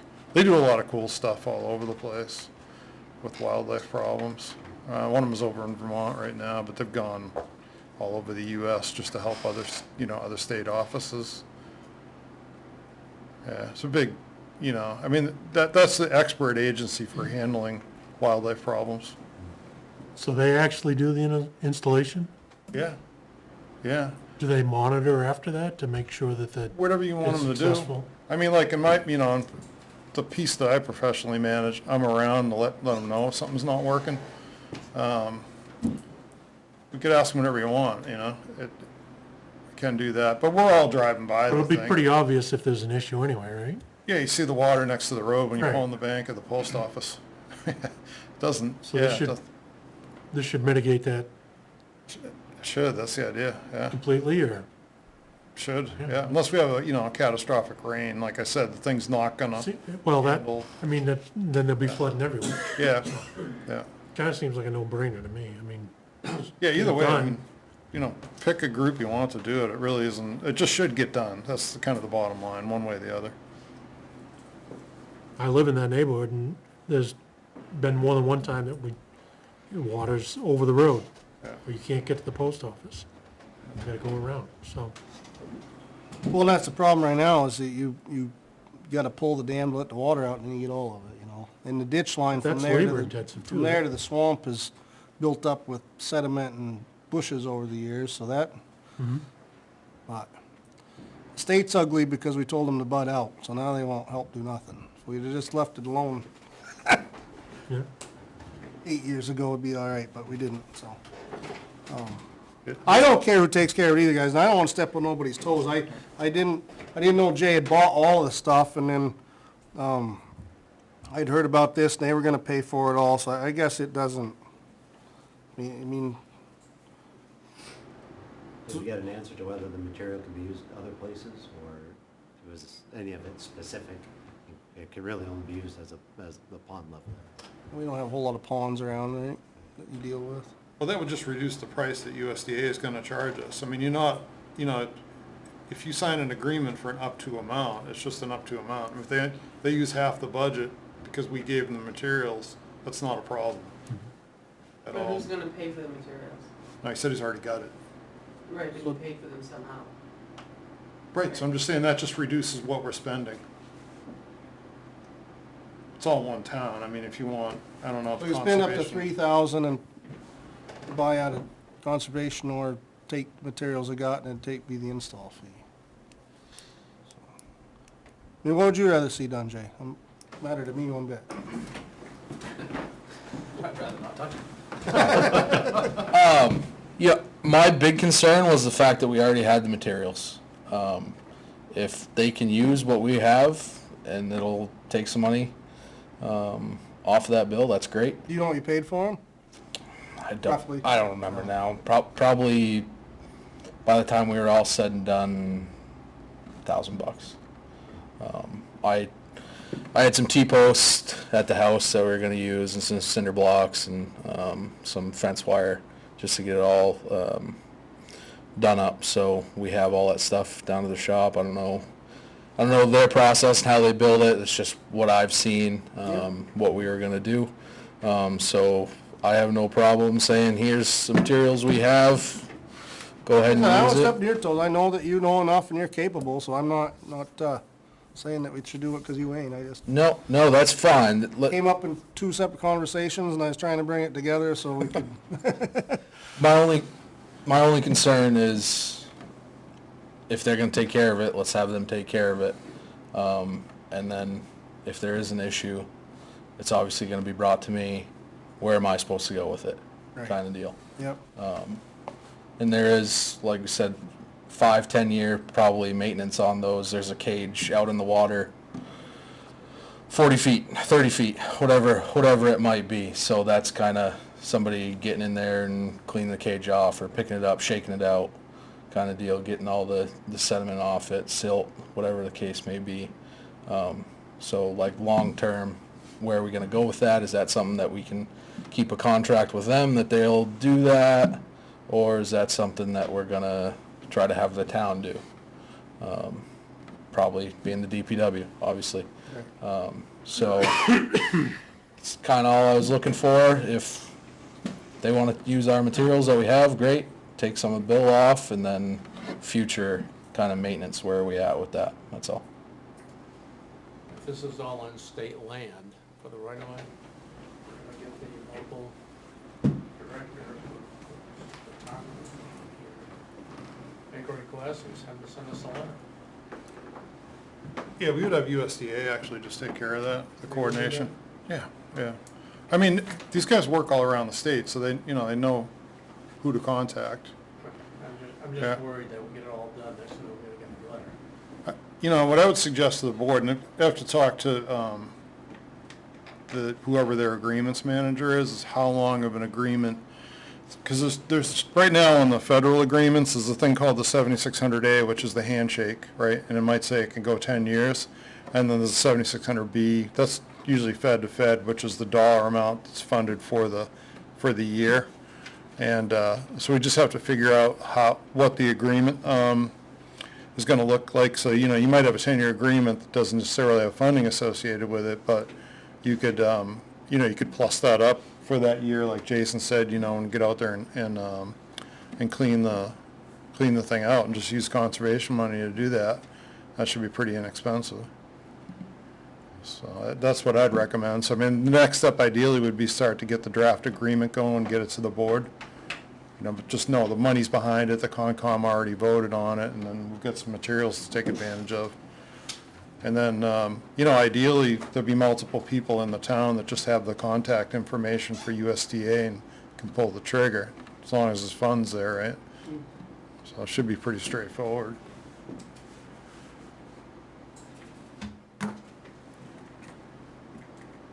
Certainly seems reasonable to start the process. I would think so, yeah. At least hopefully the daily means to be taken off. That's a whole DPW. What do you think? If they're prepared to go forward with it, then I don't see why to hold it. When they gotta drop a agreement and we gotta look at it anyway, see if there's anything we wanna add to it, so. If it don't pan out, then we can just tell Jason to do it, but I don't see the harm in seeing what they're willing to do for how long term. Right. What the hurt would be, and if they're gonna get permission from everybody that's supposed to have permission, that's kinda handy too. Maybe the next monsoon will just clean it out for us anyway. Yeah, that usually is road damage. So who's kind of the de facto agreements manager? Naomi, or it's the whole board, or? I mean, Oh, yeah, you can shuffle through me and I'll get it to them. Well, just like to put someone from USDA in contact. I mean, I can kind of help facilitate it, but Okay. kind of get it through you. Yeah, well, when he's got it, send it to me and I'll get it to them. Okay, I think they probably got a canned one they use with towns, because they're working with other towns, so, All right, great, thanks. thank you, gentlemen. Thank you. I understand we have people here to talk a little bit about So I can share, so, Okay. Mr. Tebow's here, we had a conversation, and, he just, we had this on the agenda with everybody in the room, Mhm. so it was easier when we talked to have him while everybody was here, is to discuss a few things about Duck Pond. I'm not gonna talk for Ernie, but that's how Mr. Tebow got here while everybody was in the room. Yep. So, I don't know if you wanted to add more than that. No, I don't have no more than that. All right. Okay. And do they have the letters that have gone back and forth from the attorneys? Okay. And my name is Ernie Tebow. I'm the owner of NBAC and Tebow Corp. And Justin Defoe's with me. He's the head of our real estate division. Vinny Iacozzi usually comes and presents everything, but unfortunately had surgery, so it's left to me. So I don't know how much it's getting late, but I don't know how much you want to know, but I have a little chronology of Duck Pond and how we got here. And it appears that we're at some kind of impasse on this box culvert that befuddles me, to be frank with you. And it might be helpful if you wanted to hear a little 5 or 10 minute, I don't want to take a lot of time, just a chronology of what's actually there, what I'm trying to accomplish, and what I think the Conservation Committee, where we are, and now we've got 2 attorneys involved, and I don't think it needs to be that, and I wanted to just talk about that. Yeah, I just want to give meat and potatoes of what it started out as, what Okay, it is or because I don't think isn't it's been so long, I don't think a lot of people realize, how many pieces of land, how many acreage and all that, so I'll give you just a quick synopsis of that, and then I can go on to the current events from 23 on. Sure. Is that okay? Yeah. So anyways, Duck Pond subdivision was originally 195 acres. It was a 60-lot cluster subdivision. It consists of 2 commercial lots that are actually right in the center of town. One is a 25-acre lot that's right behind Duck Pond.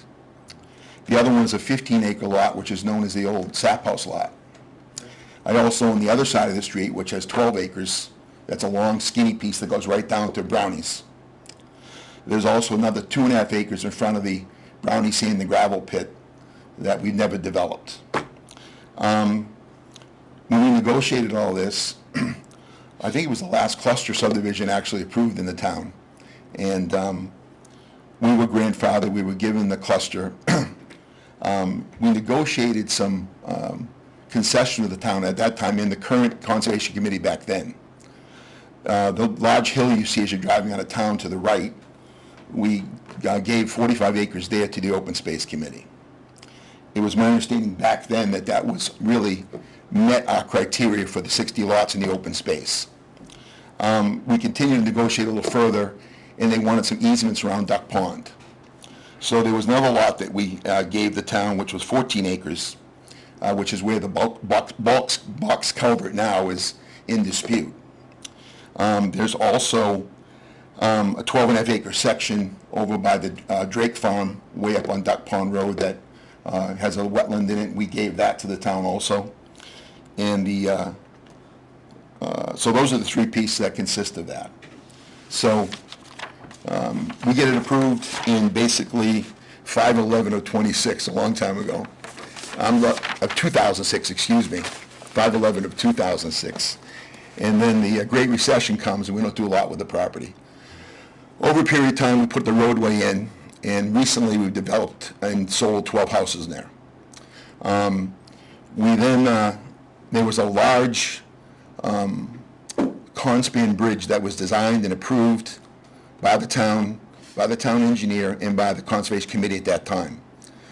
The property is littered with easements, drainage easements, easements for the culverts, easements for that big conspan bridge.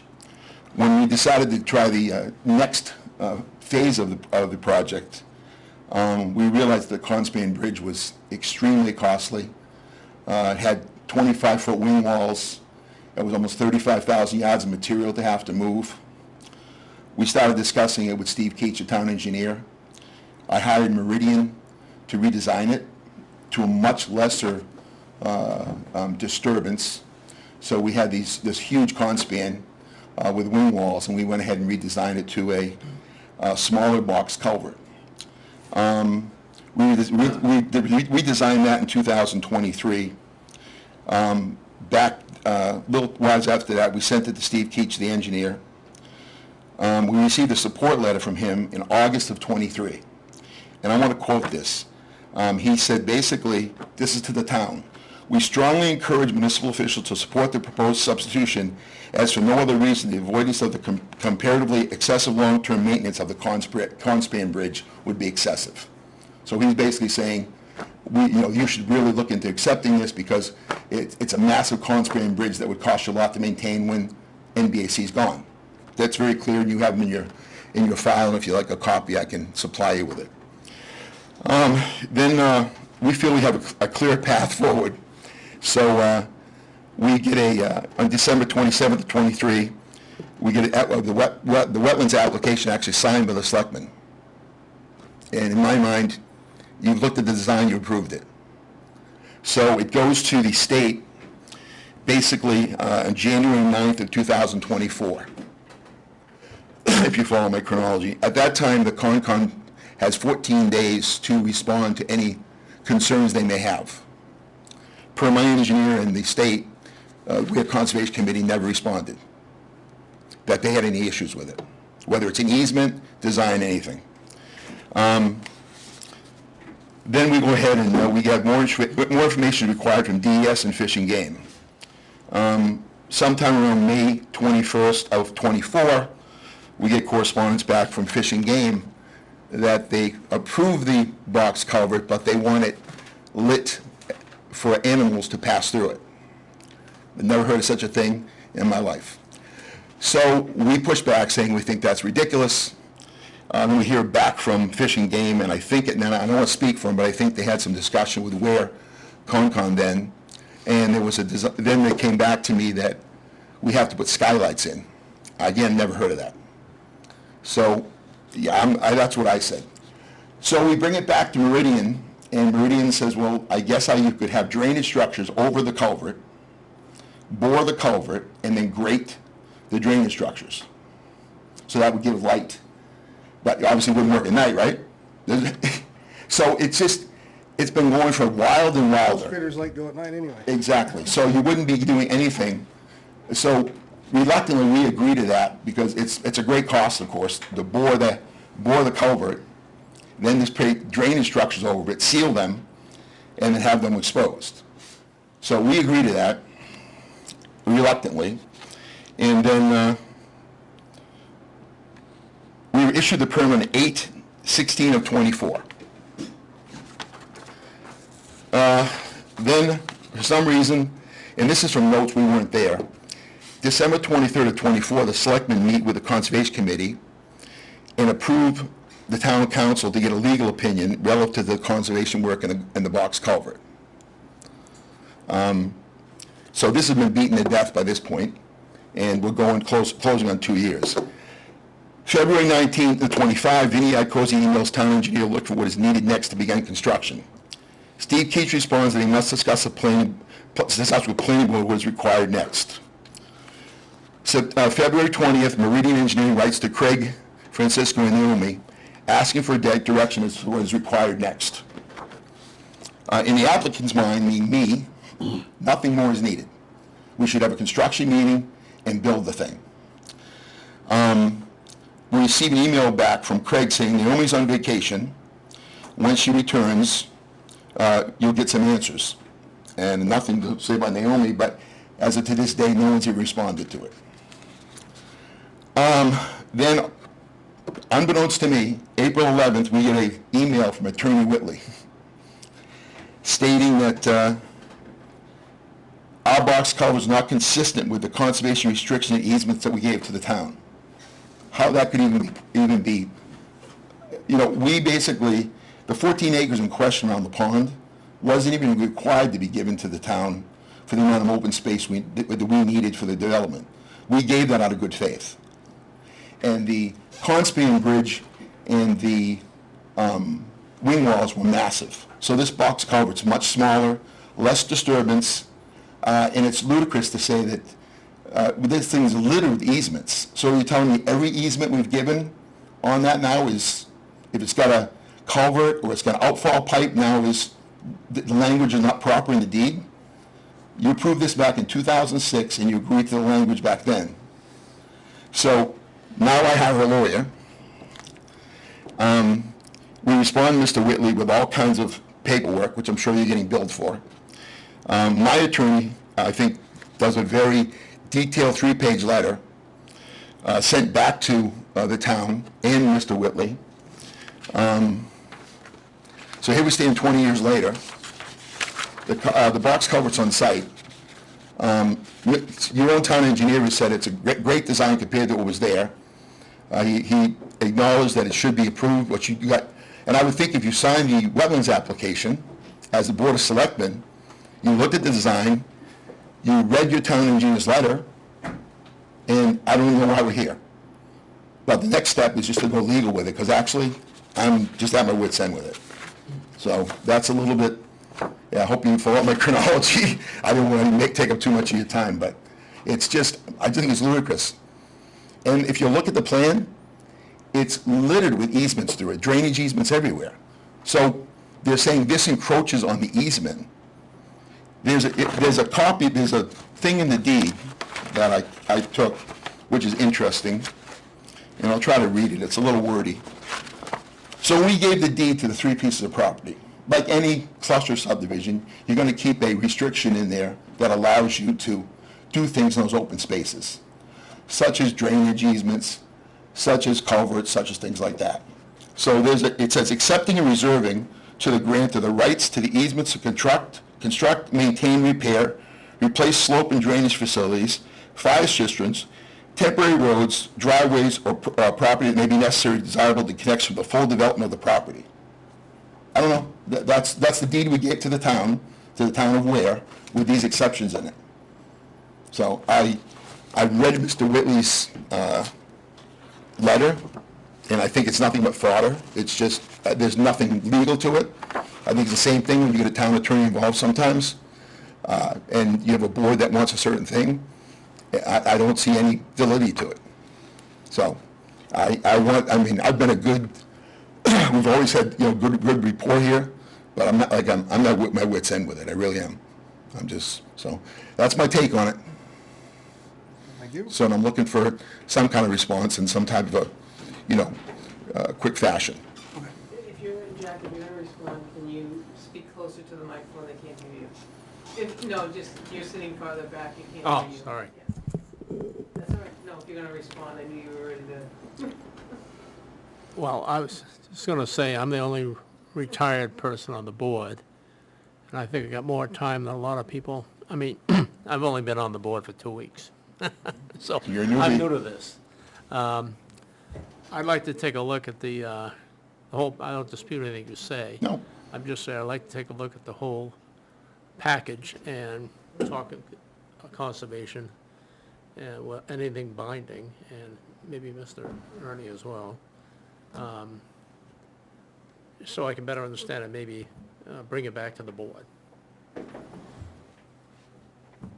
Yeah, I mean, I'm sure you want to get moving at some point. Well, I'm going to lose another construction season, so I'm not, the culvert's on site, by the way. Yeah. Yeah, and it's a lot of work to do it, and then, of course, putting our, how do you want to say, our skylights in there.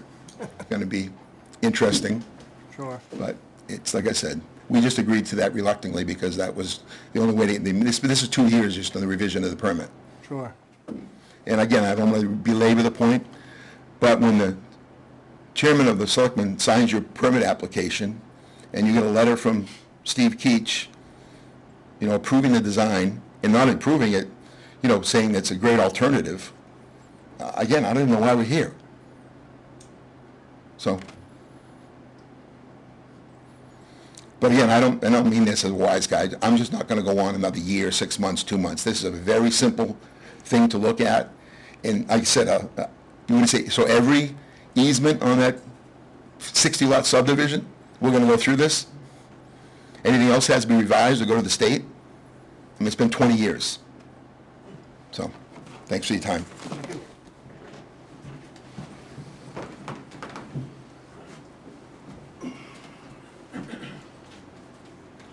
I mean, it's something that, Well, Ernie, would you be willing to sit down and discuss with Jack or whomever with you guys?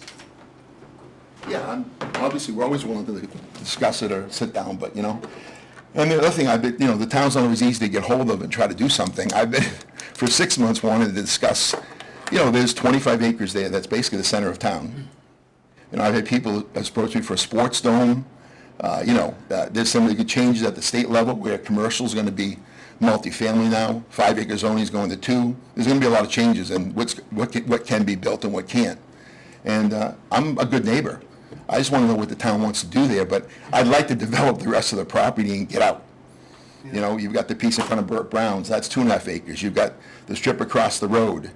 You've got 15 acres where the sap house was, there was some discussion of 55 and older there, and then finish out the rest of the 60 lots. I mean, it's still a lot to do there, and it's been around for a long time, and I just want to get done and be done with it.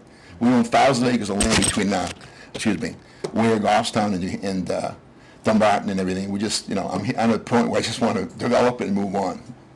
So, whether it's committee that we could sit in front of and what you like to see there, I have no predisposed, position on what I want to build there, but I'm willing to listen to it. And I've been trying to get somebody in the town to listen to me and say, can we sit together and tell me what you want to do? That's all. So, yeah, and Justin knows it very well.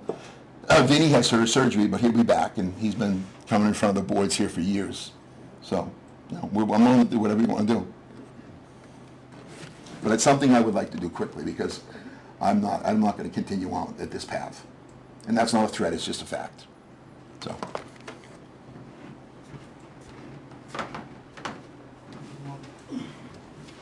If conservation has anything to weigh in on, or You're on the show. conservation have anything they want to weigh in on the concerns with the box culvert, or just a quick little? Thanks. Hey, I'm Steve Major, I'm the vice chair. I see, no way. Hey, good. Hey, so, just a couple things. I looked in the emails. We did actually send a comment to DES. I don't know what happened there. There's an email of that. Okay, but they say they never heard from the Yeah, government. it went out. Just to clarify, I mean, we're always pretty interested.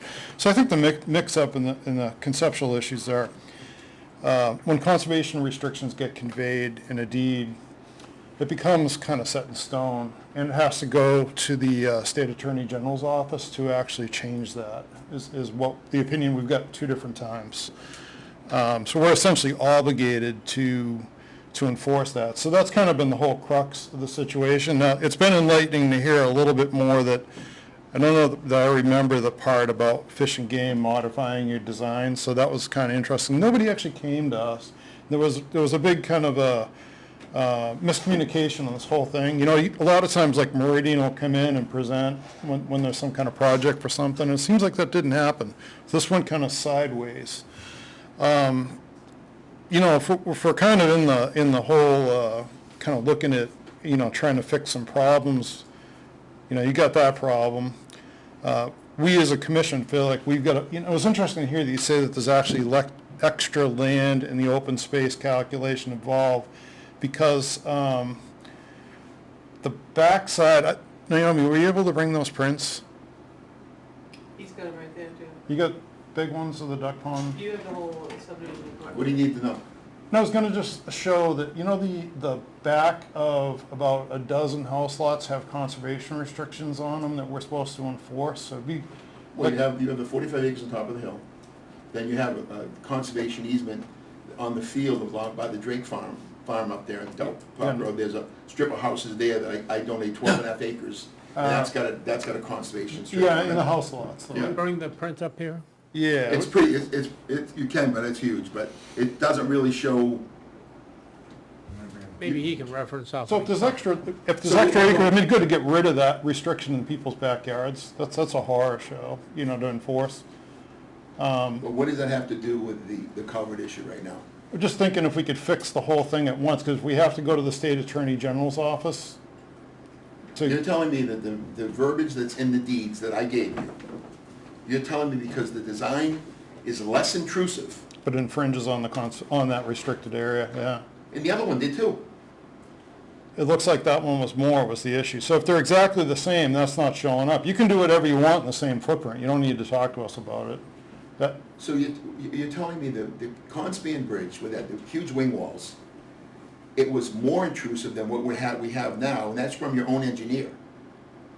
so you're talking about, when you look on a map, you know, a plat, it's, if that lands in a different spot, the one you're proposing, than the old one, that goes more into the conservation restriction. If you think it doesn't, you guys don't even need to talk to us. Our impression is it does, that's been the whole discussion. So if you fit it in where it's not into that conservation restriction at all, yeah, we've got nothing to do with this, we don't play. If you had retaining walls. Right. that No, would but that's keep- not, but I disagree with you. If you look at the language in the deed, No, I understand. it's very ambiguous, it's open. Yeah. There was a non-concurrence on an opinion on that, you know, I mean, this is getting in like, essentially if it doesn't change the footprint, or if it's less of a footprint, you're golden. You don't need to worry about it. Okay. And how do you come up with the fact that you think it's more intrusive, more into the, I think we were looking at the plan itself. Yeah, it's further into the footprint. Yeah, if you avoid that, you're all set. That's the whole crux of it.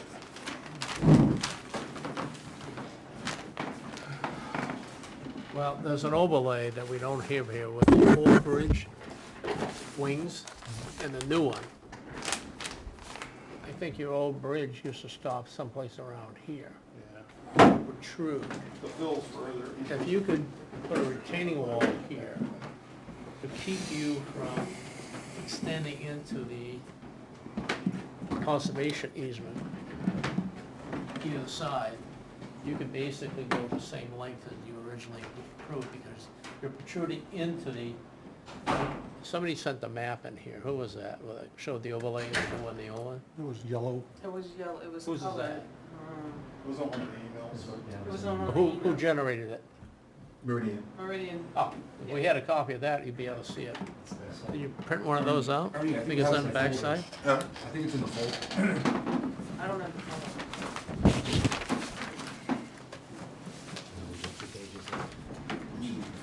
Is there a print local?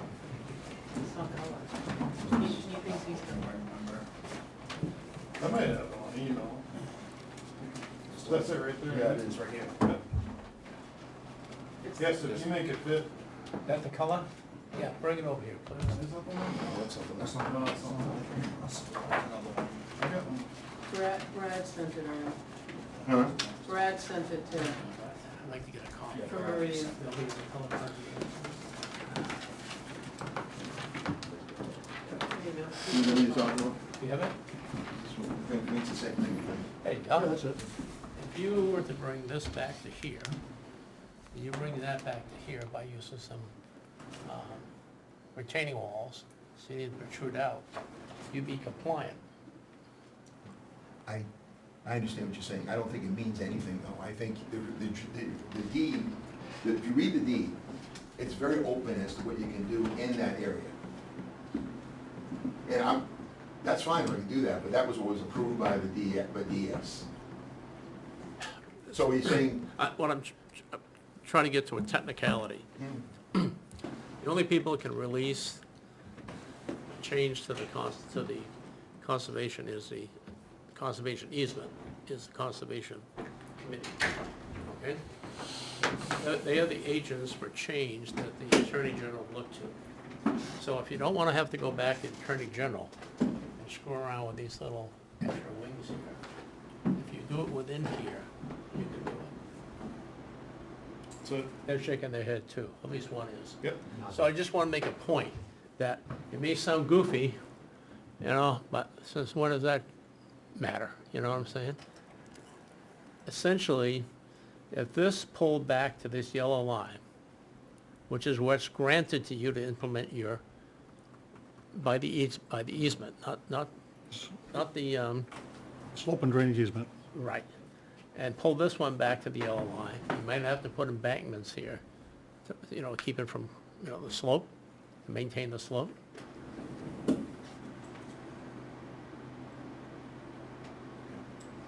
I'll have to talk to Meridian and Keach and obviously see what I want to do from there. Let me check that out too, and get back to you.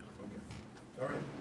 All right, thank you. So just the other part to be clear is, if we come up with a different agreement than what's in that conservation restriction, the advice we're getting is we have to all, like, we have to go and explain why it's mutually beneficial, all right, for wildlife or whatever, and get the Attorney General to approve it. There's an office in the Attorney General's office that has to approve that. That's news to me, so maybe I'm learning something tonight. I'll check with my attorney on that. I think this is Huh? used to, Oh, you can keep it, I don't need it. I got copies. okay, thank you. So how are we leaving this, then? You want me to contact the, I will get to Naomi to figure out how to get a hold of you. And I'm easy to get hold of. I'll do a little scratching around and see where we go from there. So the other question in all this, if you left your design alone, and we came up with something else that's mutually beneficial, would you be willing to look at like, some kind of a trade with just the water and Duck Pond, sell that? I don't know if you got any, if you go on like a third of it, we own it. That's right. I don't know if you wanna- My problem is time. This could happen pretty quick, I think. What I say, go to the Attorney General. Yeah, I don't think, if there's mutual agreement, what we're getting is they'll bless it. So you'd be, essentially I saying don't think that's yeah. a conflict with it's a separate piece of property, 120.2. That's the lot that's across from Brownie's old house, the berm on the Duck Pond side. Right. That just comes down to a point where the intersection of Duck Pond Road and 114. I think that's what you're talking about, so. I'm talking about just the water, I don't know what. He's that talking- we're he's talking about now. Just the water, that, Why don't I try to figure out what he's talking about, yeah. and I'll figure out what's going on here, and I'll give you a call. May not be till the middle of next week, is that okay? Yeah. I'll give you or anybody else you want me to talk to. I still don't know how we got to this point, though, because you got the town engineer that reviewed it. He saw that. You had the selectmen sign off on it. I don't even know how we got to this point. They missed coming into the conservation between the town and Meridian, just no one talked to us. Andy Fulton, Chair of the Conservation Commission. Hi, Artie, I'm Andy.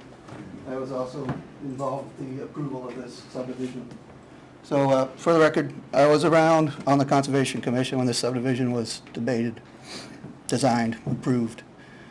And Ernie's been asking the question, why are we here? And it's very simple, because the Conservation Commission was not contacted about these changes. The easement over the three pieces of property that were conveyed to the town states that they're managed by the Conservation Commission. And we manage those subject to some restrictions. That was established with the deed when the property came to the town. And that was required by the subdivision regulations to develop a cluster subdivision. So in '06, it culminated a lot of work on the subdivision, including site walks, working with the designer and developer at that time. And one thing that we spoke about during the site walk is the key nature of that property and maintaining the ecological balance of it was to allow a undisturbed connection between the lower part of the property and the upper part. Lowlands, highlands, lowlands around the pond, highlands stretch up the hill behind. So how do you maintain that integrity while also allowing a road to cross a ravine? The purposeful solution, it wasn't accidental, was to build a bridge. The bridge would allow that stream bed to remain undisturbed, largely within retaining walls, of course, because there's quite a drop there, better than 20 feet. But allowing that natural stream bed allows the possibility of wildlife movement along what is a natural corridor, the waterway. So that was an important point to the Conservation Commission, which was a party at the table during the approval process. So the solution, build a bridge. They're not new, they've been around for thousands of years. We build bridges. I'm not going to chase Andy. The reason we're here is because his solution goes into the easement. That's preserved, correct? The proposal as I've seen it, for the culvert would fill a significant portion, a measurable portion of the conserved land subject to easement. So, once you go beyond the yellow line, the only way you get that changed, if you really want to have a 140-foot culvert, whatever it is to go through the AG's office and have petitions and ultimately get these guys to agree to it. Or build it within the constraints of the yellow lines, and you're free to go. But I just got to get back to you to make sure that's all copacetic. See what I'm saying? Yeah. He's doing a good job of explaining how we got here. But the real issue is, why haven't you been able to act on your open culvert versus a bridge? And I'm trying to answer that, because nobody figured out you couldn't protrude beyond the yellow. Even though, go ahead. If I may, Chairman? Yes, sir. Another significant question is, why was the Conservation Commission, the manager of this town land that was going to be affected, not consulted? Can't answer that. All right, so you can't answer that. I'm not saying you can, but for the record, Conservation Commission was not consulted.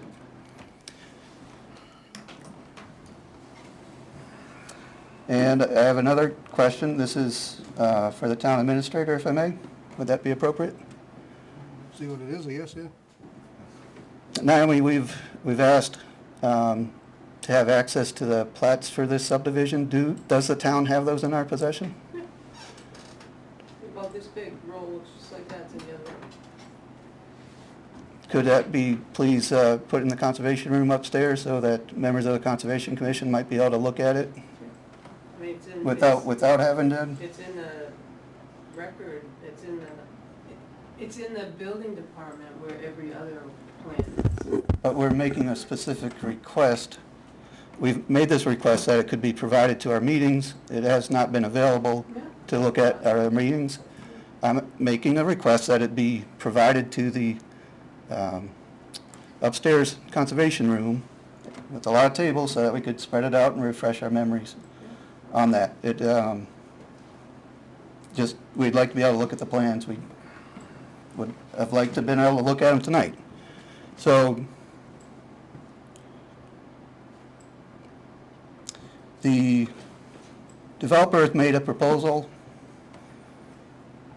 in a related fashion. Conservation Commission became aware of that proposal, responded to that proposal, and we did seek legal guidance after looking at the language, and our interpretation was confirmed. So as you say, Selectman Dearborn, we do need to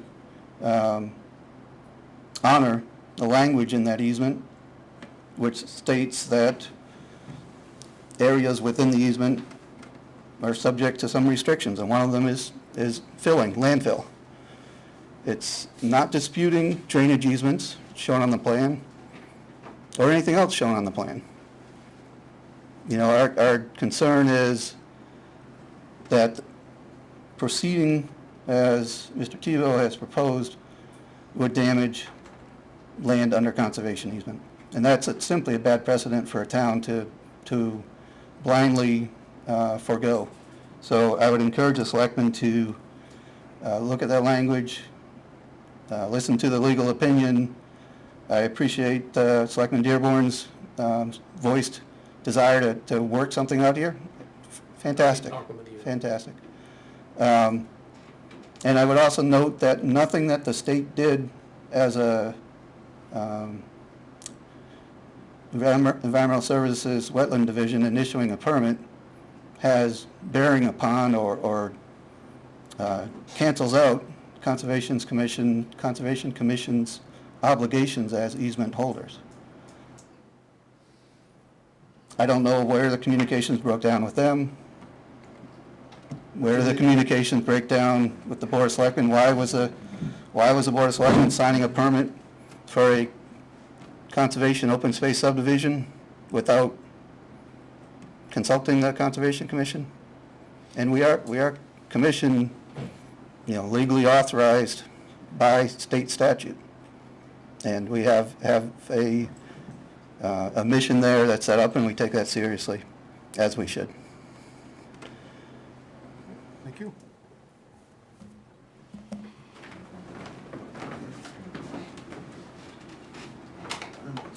I just want to, excuse me, just add one thing. I understand what he's saying, but you know, we followed all the instructions that we were given. Sure. Okay?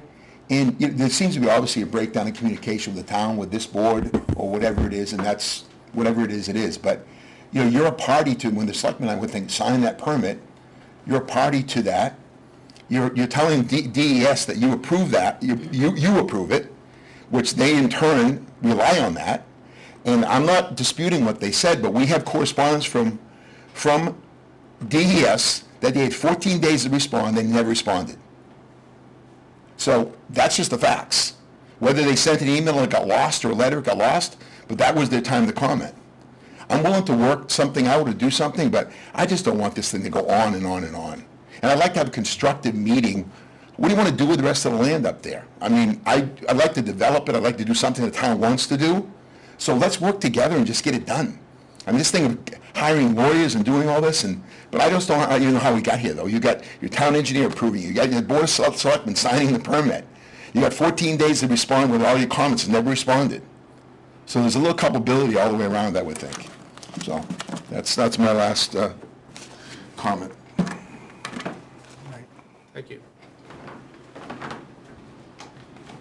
Guess we'll get more information, get together, and we'll do it in a sooner than later fashion. Being retired and all and having the time. I feel unrestrained, so, probably be middle next week before I can get everything done. Sure. Maybe the Yeah, Monday she after. give my cell number, my email, all that. She give you everything I have, so. Sure. Yeah, so, You have his. am I sanctioned by the board? Yeah, Okay, just, I didn't want to step on anybody's toes. no, if somebody else would like to do it? To make sure I keep Steve and Andy are involved as well. Yes. So first, I want to do a dig to see what's going on. So I can at least, if I can't explain to my 8-year-old grandson, I don't know myself. So once I figure it out, Okay. we'll see what we go from there. Okay, Well, I'll report in 2 weeks anyways. fair enough. All right. I Thanks for your appreciate time. everybody staying late to do that, to discuss it, thank you. Next, we have open bids for horse sheds behind the town hall. Again, You only got one. yes. Can I just finish with a comment It's unrelated better- to them for the selectmen? Really quick, No, I didn't put you in. like really quick. Yeah. Yeah, thanks.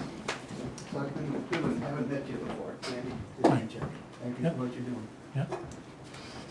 We've known each other for quite a while and worked together, but this is the first commission, board meeting, so, thank you. Okay. Please appreciate your willingness to serve here. Very good, thank you. So, So we have- why do I take a couple minutes of your time? Just quick, because it's 9 o'clock, we gotta open these bids, it's next on the agenda, so. Well, What is it, does it pertain to what we just talked about? Because they just left. no, it's the Board of Selectmen and myself. I introduced myself, wanting to be available to you folks so that we can work together. So this is my taking a minute here to say to Ben, to say to Bruce, to say to Jack, who I have not met at this table before, thank you for being here. The Conservation Commission, not speaking for them, myself, speaking for myself, I wish to work constructively with you guys, to share information, to avoid pitfalls, to talk frequently about what we're doing, to have those questions asked early on that can help smooth the way so that folks aren't getting mixed messages or missing the point or have expectations that become disappointments. That's not good for anyone, and I would like to work with all 5 of you, and this is my taking a moment personally to say I'm up for that, and I'm glad to speak with any of you. If you'd like me to speak here officially, let me know, I'll come. If you'd like to speak unofficially or privately, fantastic, that can be done, and I'd be glad to. So thank you for what you're doing, and hope to work well with you. Thank you. Thank you. All right, so. Good night. You too, thanks, Steve. Night.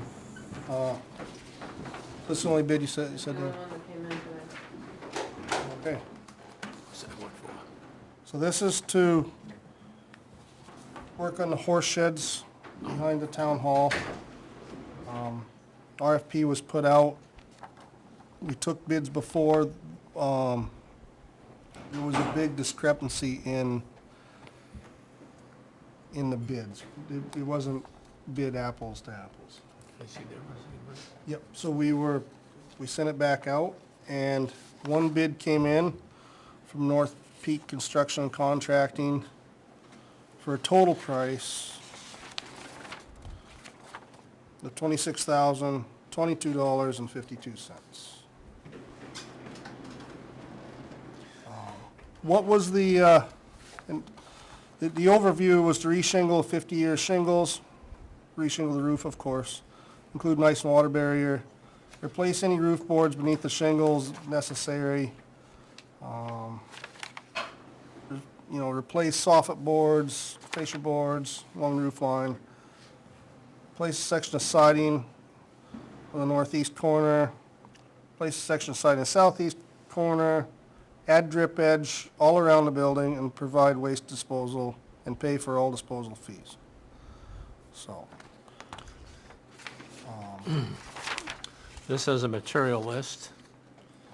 Green rough sawn, locally sourced pine boards used for siding, trim, and roof, deck replacement, deck replacement. Exterior grade fasteners will be used, I-code, Cambridge, charcoal gray, lifetime shingles, which I suspect is 50. White aluminum drip edge, match the paint, and ice and water shield, doesn't specify how much. so Sherry, were you here to represent that at all, or no?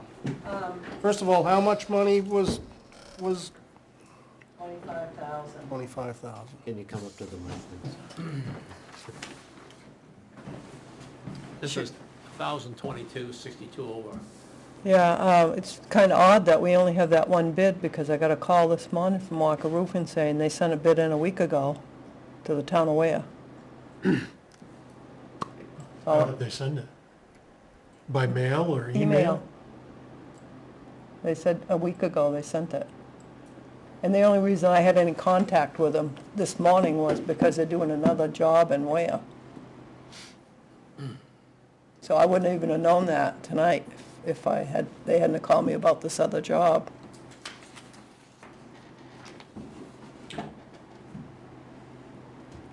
So, little backstory, if I remember right, you guys probably have better memories than me, but the previous bids, I think we got 3 or 4, all but one was way above the cap of money that they had, and the one that was in line with the money had a date from a different year, so we had to reject it. And it But didn't wasn't it specify- Walker that, it wasn't a complete accounting of all the work to be done, It was right? only the roof, not the other stuff. Yeah, it didn't address the was siding and the non-compliant. other issues. Which is why It was we, the wrong year too, wasn't it? Yeah, they had the wrong right. paperwork. She pulled the wrong that's why paperwork. we just Yeah. Yeah. said start over. But the real issue was, it was non-compliant to our specification. It only did the roof. Well, yeah, and I mean, wrong year, can't take that either, I guess. Did they say what date they sent it? He said a week ago, is what he said on the phone this morning, and he only last called Monday? me to let me know that they dropped a dumpster off in town, because they're gonna work on another. So as it stands right now, the bid we received is more than the money that's allotted to spend on it.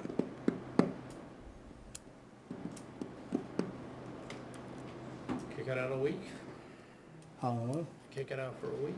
Well, we We keep can't. putting the numbers down, and now now everybody knows it's only $25,000, so Right. is somebody gonna put in for $21,999? Right. You know, Right. Either accept the one we got and come up with 1,000, or reject it and put it off for this year, I would think. Would be the two options, unless somebody else has a third one. Well, can We you, can't just keep sending it out. As for one, it's unfair to the people that are being compliant. If we're gonna award it to somebody for more money than we said, can you afford the extra $22.60-some-odd? I don't know, I'd have to take it to the board. Well, if we approve this pending funding, and if you have, you can do it, you can do it. If you can't, you can't. I don't understand, the first one came through my email, so I'm looking at 7.6 right now. 7.6. don't we, if we're doing this appropriately, why don't we just, accept this bid pending funding, adequate funding? If we don't get the adequate funding, it doesn't get done. Is that appropriate or not? Yeah, I mean, I'm concerned if an email got lost with another bid, Yeah, but like Naomi was saying, we've already opened this one up. So somebody else can ship one in here real fast. that's not what I'm saying. What Yeah. I'm saying is if they sent an email and it's lost somewhere, Yeah, but how are they gonna resend it again? Well, you'd have a date on it where it was sent it. They'd already, I'm in the proof point which catches all the junk. But I'm already up to the Thursday, the 10th.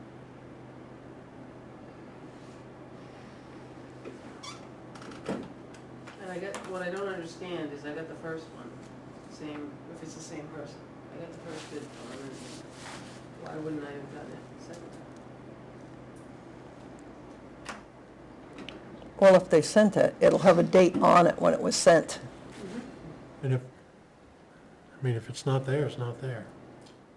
I'm up to the 10th, I can go to the 11th. Which means we only do have the one bid. yeah, we only have, unless she finds it here in a minute, we only have one. Mm-hmm.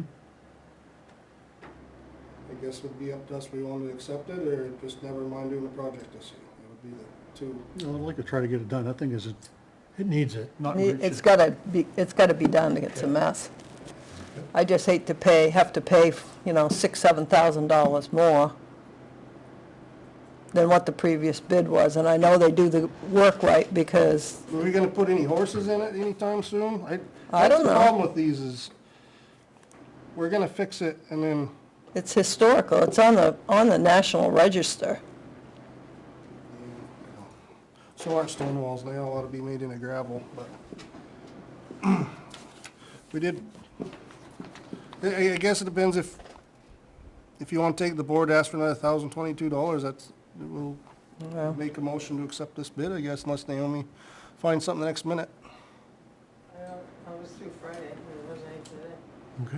And they said they sent it a week ago. If they That's what he found said, it, yeah. I don't know where it's at. I know I was gone the prior week, but I was gone the 30th through the 9th, but I've already scanned from 6, 7, 8, all the way from until 4th of July. So I don't know. I don't know what to say, not the same. Tell you I don't have it. So is that your motion? I make a motion, see what the rest of you four wanna do, and if Sherry has any way in on it, if she wants to take it to the board, or, Pending the money from the, and what was the account it was coming out of? Our general fund, Historical Society General Fund. No, it's gonna accept a donation, I think, right? Um, Are you gonna do it through the town and then have them reimburse us? Then you have to take a donation, which requires public hearing. It's over $10,000. Just saying. What would be the recommended way to go through with this then? What do you guys wanna do? We have one bid in front of us, so. We can accept it or throw it out, but I don't think it's fair to bid it a third time. It's like less than 5% off of what they said they'd commit to already, so, right? I mean, so. I'd like to ask the Historical Commission if they'd be willing to. You wanna ask, that we'll ask bid. first, and then we can, next meeting, we can make a motion to. Yeah, we have a meeting Wednesday. What's that? I haven't, for 2 weeks. Yeah, you could put on. Yeah, we're not taking any more bids, this is it, but ask them to see what they say, and if they, yeah, that sound like a fair way to do It's it? gonna be put off that long anyway, because we don't know if they're gonna get any of the rest of the money, so. Do you want me to make a copy? So it has to come back here anyway, or they make a motion tonight, or in 2 weeks, we gotta come back here to And if hear they- from them. If they say they'll do it, then we can have a public hearing to accept the I need The to- donation at that time- I gotta- at the same I gotta time, right? post- I gotta post that 10 days, for 10 days. public hearing. That's why I'll have to post. So would it be wiser to spend it out of the town budget first and reimburse ourselves, or no, just? I don't I'm know. not gonna commit to that, because you're gonna commit to paying out of your government maintenance, you know, $37,000 or $43,000, so it's gonna drain it almost. Let's wait to hear from, They have a meeting on Wednesday. Wednesday night. so if you hear Thursday that they'll do it, you can post, right? Right, Should be able to, Yeah. everyone's calendar. Okay. All right, I guess that's where we are. See if they'll gunny up another, $1,060, whatever it is. all right, yeah, okay. Yeah, and then we'll, post for a public hearing if they will do that, and then we'll make a motion to, after that. So it's gonna be a month. Another month, all right. Yeah. All right, okay. thank you. Yeah.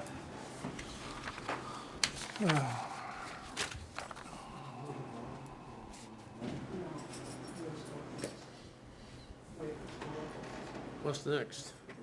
Consent agenda, I just wait for Naomi.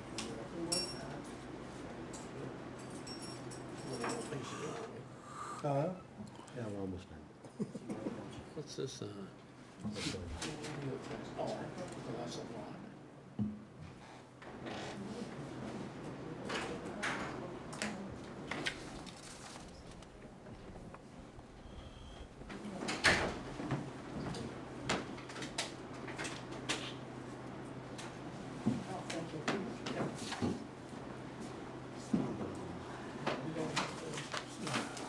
All right, 2 weeks, what's that? so you're gonna put it on for 2 weeks, Yes. Guess we got it, right? and I'll give you a call, Naomi, Thursday, probably.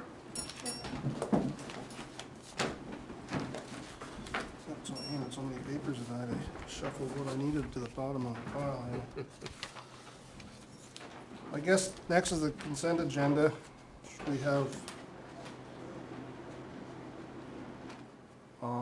25-471-01T number 406-13 is a yield tax. And then PA-28 form signatures, is that something we got? Yeah, there was something in the box, I think, from her. That had your signatures requested on it. Okay. Then, when you down to me, is, Yes.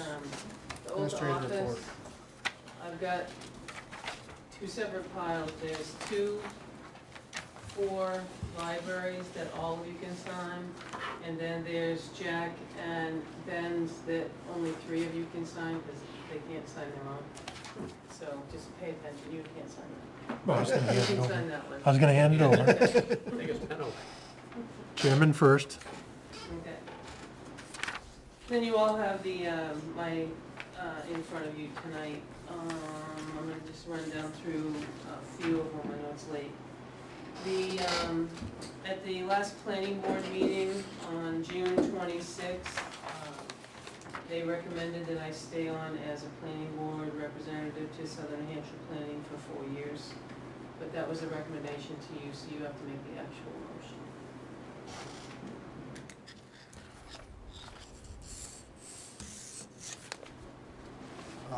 Well, fresh on the subject, we just want to do that right now then? Say that again? Well, since we're talking about that right this second, you want us to make that, motion Sure, I right was now? just gonna wait, yeah. So can you read that one more time? Yeah, so I've been your Southern New Hampshire Planning Commission representative, one of them, for a long time. And on the 26th of June, the planning board recommended to the selectmen that I be reappointed for 4 years to Southern New Hampshire Planning. You like doing it for 4 more years?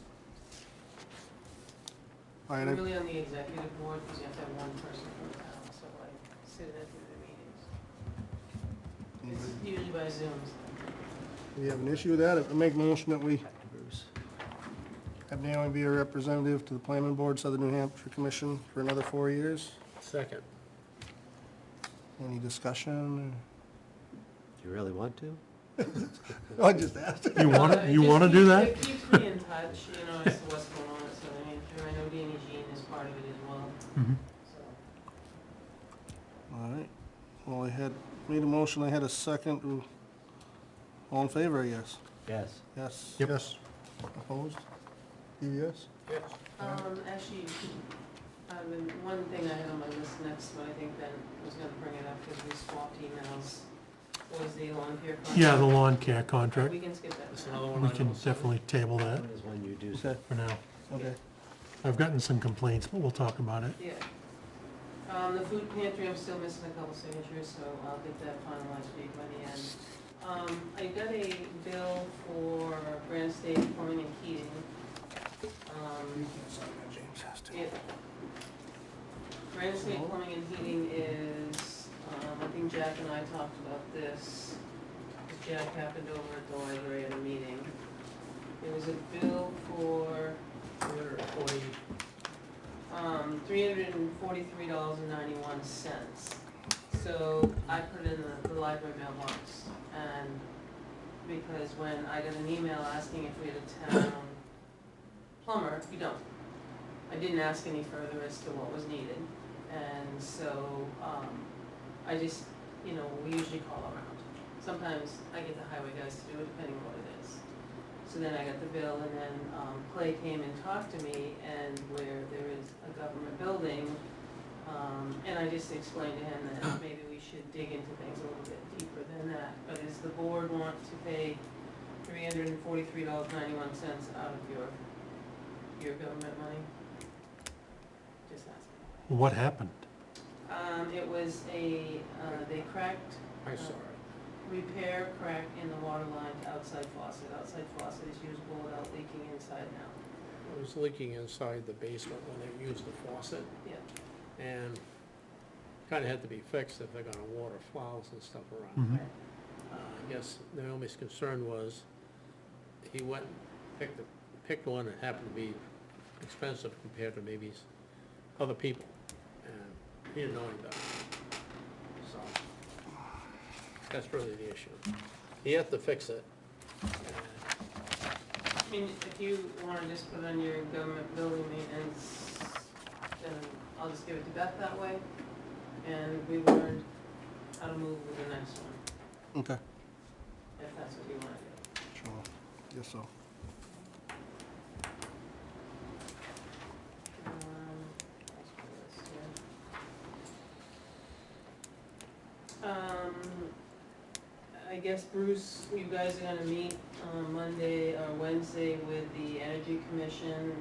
I did reply in regards to a warrant article. I don't know if you guys all looked at my answer back. I'm unfamiliar with us signing a contract contingent upon 26's vote. But I guess you'll have a bigger discussion, and David wasn't here tonight to talk about it, but I just want, it's out there, and at your Energy Commission Wednesday night, you probably will discuss it further. Evidently from the state, you guys saw all the emails, it's something that they do quite a bit, but I just said in the 30 years, I've never seen us sign a contract contingent upon a town meeting. Because we don't really have a dollar amount either, because we don't know what the dollar amount's gonna be in 26. So I just want you to know, and Bruce to know, that it's gonna be on probably Wednesday night. Back a couple meetings ago, I handed you a copy that was to the selectmen from a Boot and Loman, which has to do with the subdivision that's working its way through the planning board, and because your legal opinion policy requires me to ask you permission, I'm asking permission to send it over to Steve Whitley. What it is there's a 10-lot subdivision off the end of Eastman Way that comes out onto Barnard Hill. The new owner is gonna take the 10 to 3, and I don't know how you get rid of easements. I don't know, there are easements on lots, so you're gonna take the 10 lots now and make 3, but there's a lot of easements on the plan. I don't know how to do it, so, No, that's and I've fine. never seen it, so. It's a if- plan for the road to go all the way through still? or No, no? they're gonna have a driveway, I think it's a driveway for 2, I'm gonna go backwards, off of Barnard Hill, and then one's gonna come off Eastman. That So figures. it's gonna be 3, it's not gonna be a 3. Yeah, that But figures. there's a lot of easements within the subdivision when it was approved years ago. I think we can, I think the planning board can request the applicant cover our attorney costs for that. Okay, and are you gonna talk about it? Yeah. Okay, so I'll wait for the planning board. See, all the dead-end subdivisions, I mean, they allow. it's up- they got a benefit by getting rid of the easement, so- Blocks the road. Let's get them That's to be true, for it. yeah. Yeah, very true. Shouldn't, I wouldn't let them. It's a little late tonight to discuss it. You guys got the information back from Steve Whitley regarding the public comment part of the agenda? There is information, you can discuss that later if you need to.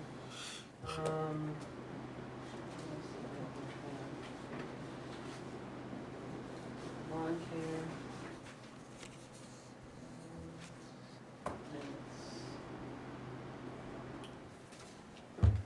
And then the chief had provided me, he was staying around on the 28th. There was some action he wanted on the highway safety grant that's not due till October, so he didn't stay. I'll put it on as another agenda. Okay.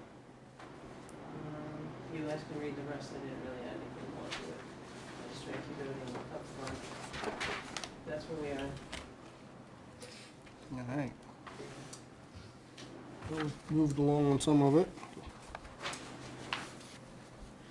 Guess next is manifest. It is a long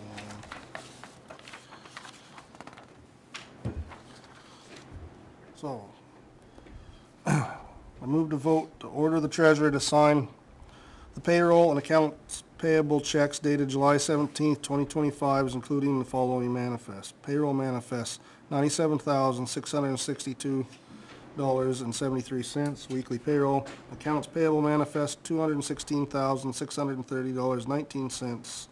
Ware School accounts payable manifest, $2 million. John Stark account payable manifest, $800,000 for $3,114,292.92.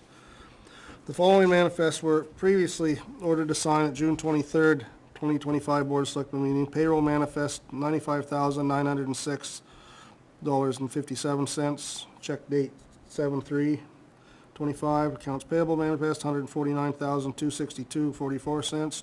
Check dated 7/3/25. Payroll manifest, $88,112.87. Check dated 7/10/2025. And accounts payable manifest, $50,573.74. Check dated 7/10/2025.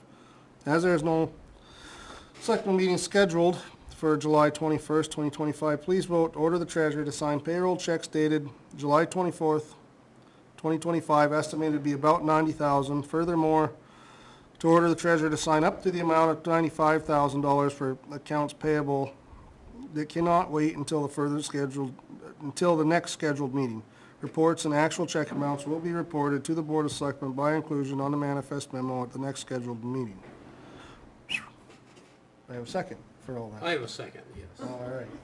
Anybody have anything to talk about? Pay it. All right. All in favor? Yes. Yes. Yes. Opposed? All righty. Your 3 cents a minute if you're going fine. Yes, you guys, I don't have them up, but I didn't have anything that jumped out at me. So if you guys want to approve a couple of them, or want to go over a couple of them, I'm good. The minutes, we're on to minutes. So we got 6/2, 6/9, 6/23. We don't have to do them all any, or we can do them all.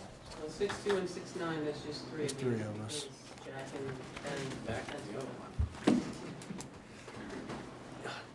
Do you want to go over them tonight? The 6/2 and 6/9. Do you want them, James? I looked at them, I don't have I didn't either. I'll make a motion to approve minutes of 6/9/2025 as written. The 6/9 ones? Yeah. Okay. any. Second? In favor? Yes. Yes. Yes. There you go. 6/9. 2 will abstain. Oh, you're right. Yeah. Yep, sorry. Yep. I'd assume 2 were the same. Jack, all of them, technically- for all of them. He's technically not here, so I think we should. Yeah, for all of those, yep. I'll ask him when he comes back in. This one you could vote on. June 2nd.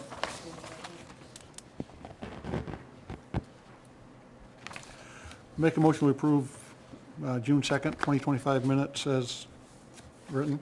Is this the one that had the, No, that was this one. that was that one? Okay. I thought it was the second, I wish that was Minutes, I like the minute, it was, left everything out of it, so. yeah, we already voted for it, do you mind if I just read it when you get a second? on this, yeah. You're good. So go. Yeah, I need a second. Get a second for the 262? Second. All in favor? Yes? Yes. Yes, abstain? Again, I'll ask Jack before we get too far along. He's not here, it doesn't count. I guess if he's not here, right? He's not here, No, so it can't be. If that's legal, then we're good. we're good. All right, We got, all we need is the 3 votes. fair enough. 623? Yeah. We gotta wait till Jack, well, wait till Jack comes back. Right, yeah.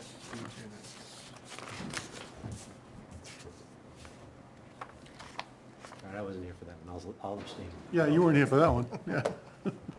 I'll pre-abstain.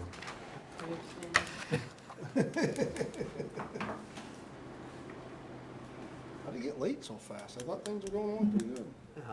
This, Duck pond discussion. if that chairman would just keep us on track. I don't know, sorry. Jack didn't leave, did he? I don't know. No, he's with me. He left his stuff. I got my keys in my pocket, so he didn't leave. Just checking.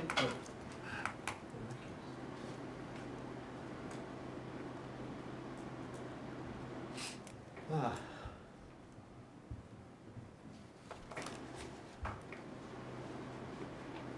Are you waiting on the 23rd? You're gonna move the 23rd? Yeah. Wait till Jack comes back. Okay. No, I just didn't know if you were gonna table when you get back. I didn't know. Oh. No, no, That's what I was thinking. I can move on. yeah.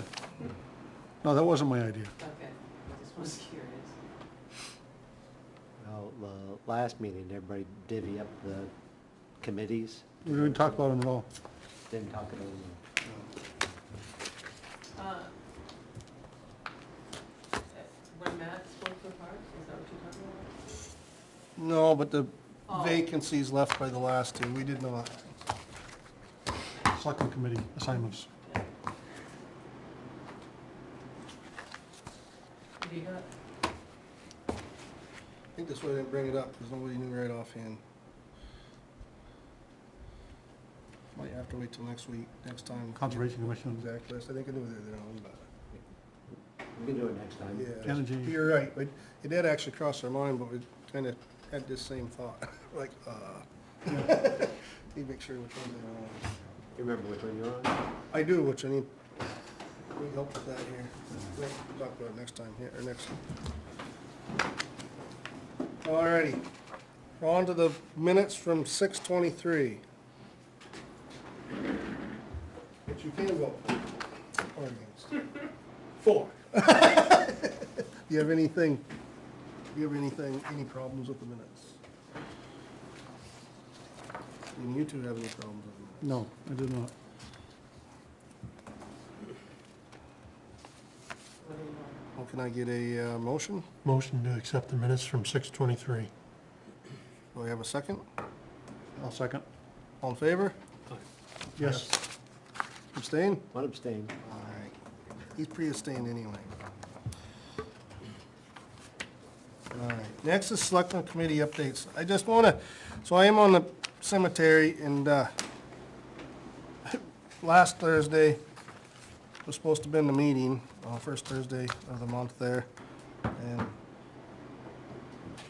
we didn't have one anyway, so, the next one was scheduled for the 18th. I guess I was on vacation, they all decided to. It sounded good to me.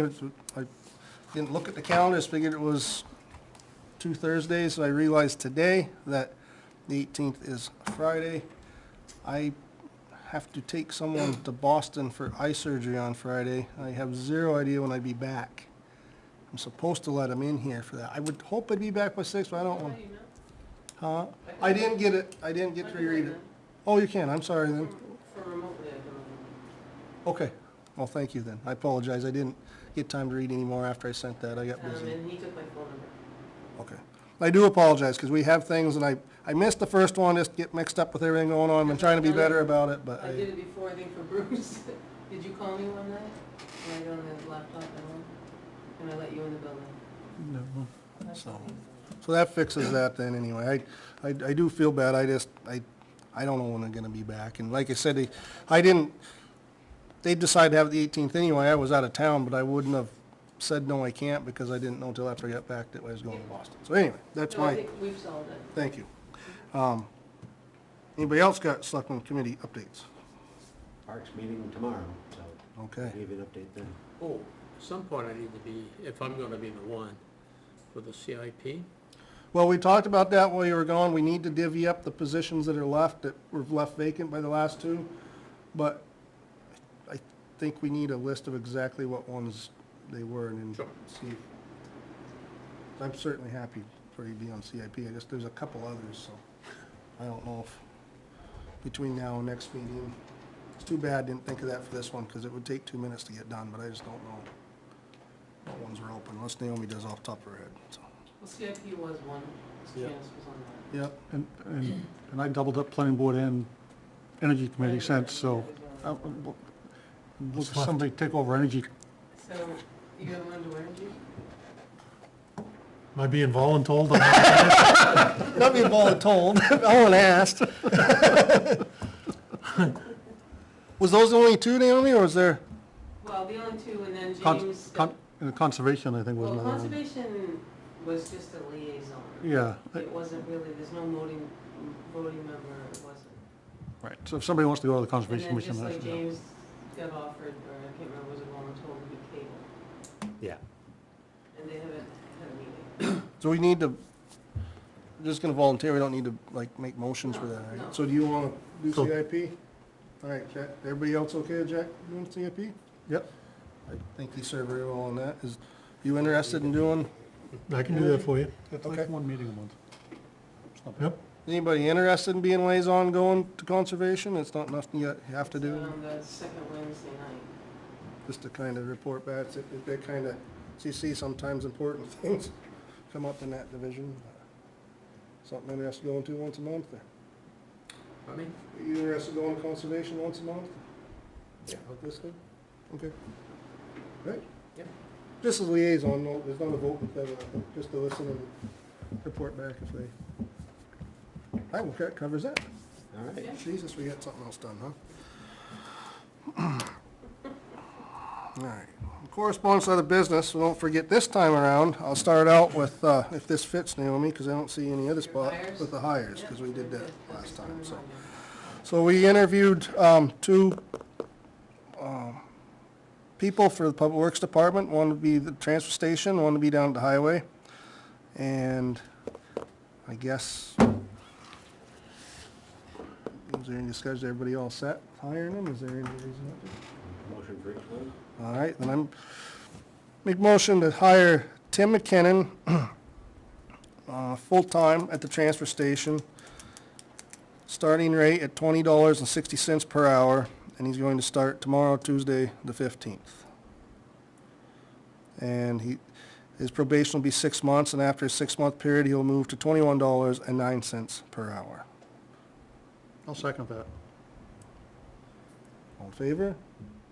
Yes. Yes. All right. The second was John Kincaid. Interviewed him as a highway truck driver.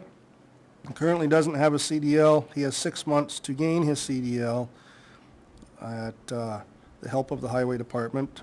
It's not the first time we've done this. He also would start tomorrow at $15 per hour. Oh, $15? no, Tuesday the 15th. Yeah. Tomorrow, Tuesday 15th. Starting at $24.72. And in 6 months, and the completion of getting his CDL, he would move to $25.46 per hour. Second? All in favor? Yes. Yes, All right. Jesus, sorry, John, I almost shortchanged it. Was it $15? Yeah, I know. you wouldn't have started tomorrow at that. No, no, probably not. So that was, anybody else have any other correspondence or other business, I guess? Did you want to do a non-public at the end? I would like to, just for 2 seconds, please. Thanks. Yeah, I'd like to do non-public under agency, just for 2 seconds to. So just, yep, if you're done with other business, I'll let Jeff. Anybody else have anything? Just for the 28th, I get a public hearing for ambulance billing rate changes and a possible watershed bid. I don't have anything at this point, but we'll connect. It'll come out. Right. Well, if that's that, I would like to make a motion to go into non-public under A and C real quick. And You need to state the whole RSA. probably, It's at the beginning. RSA 91A and C, numeral 2B. And at the end, we will come back out of non-public and be adjourning, but it'll be off camera because can't turn it back on. So, do I have a second to go into non-public? Second. Roll call. Jack, don't do any of that. Yes. Jack? Yes? I said yes. Okay. Benji, yes? Yes? Yes. Yes.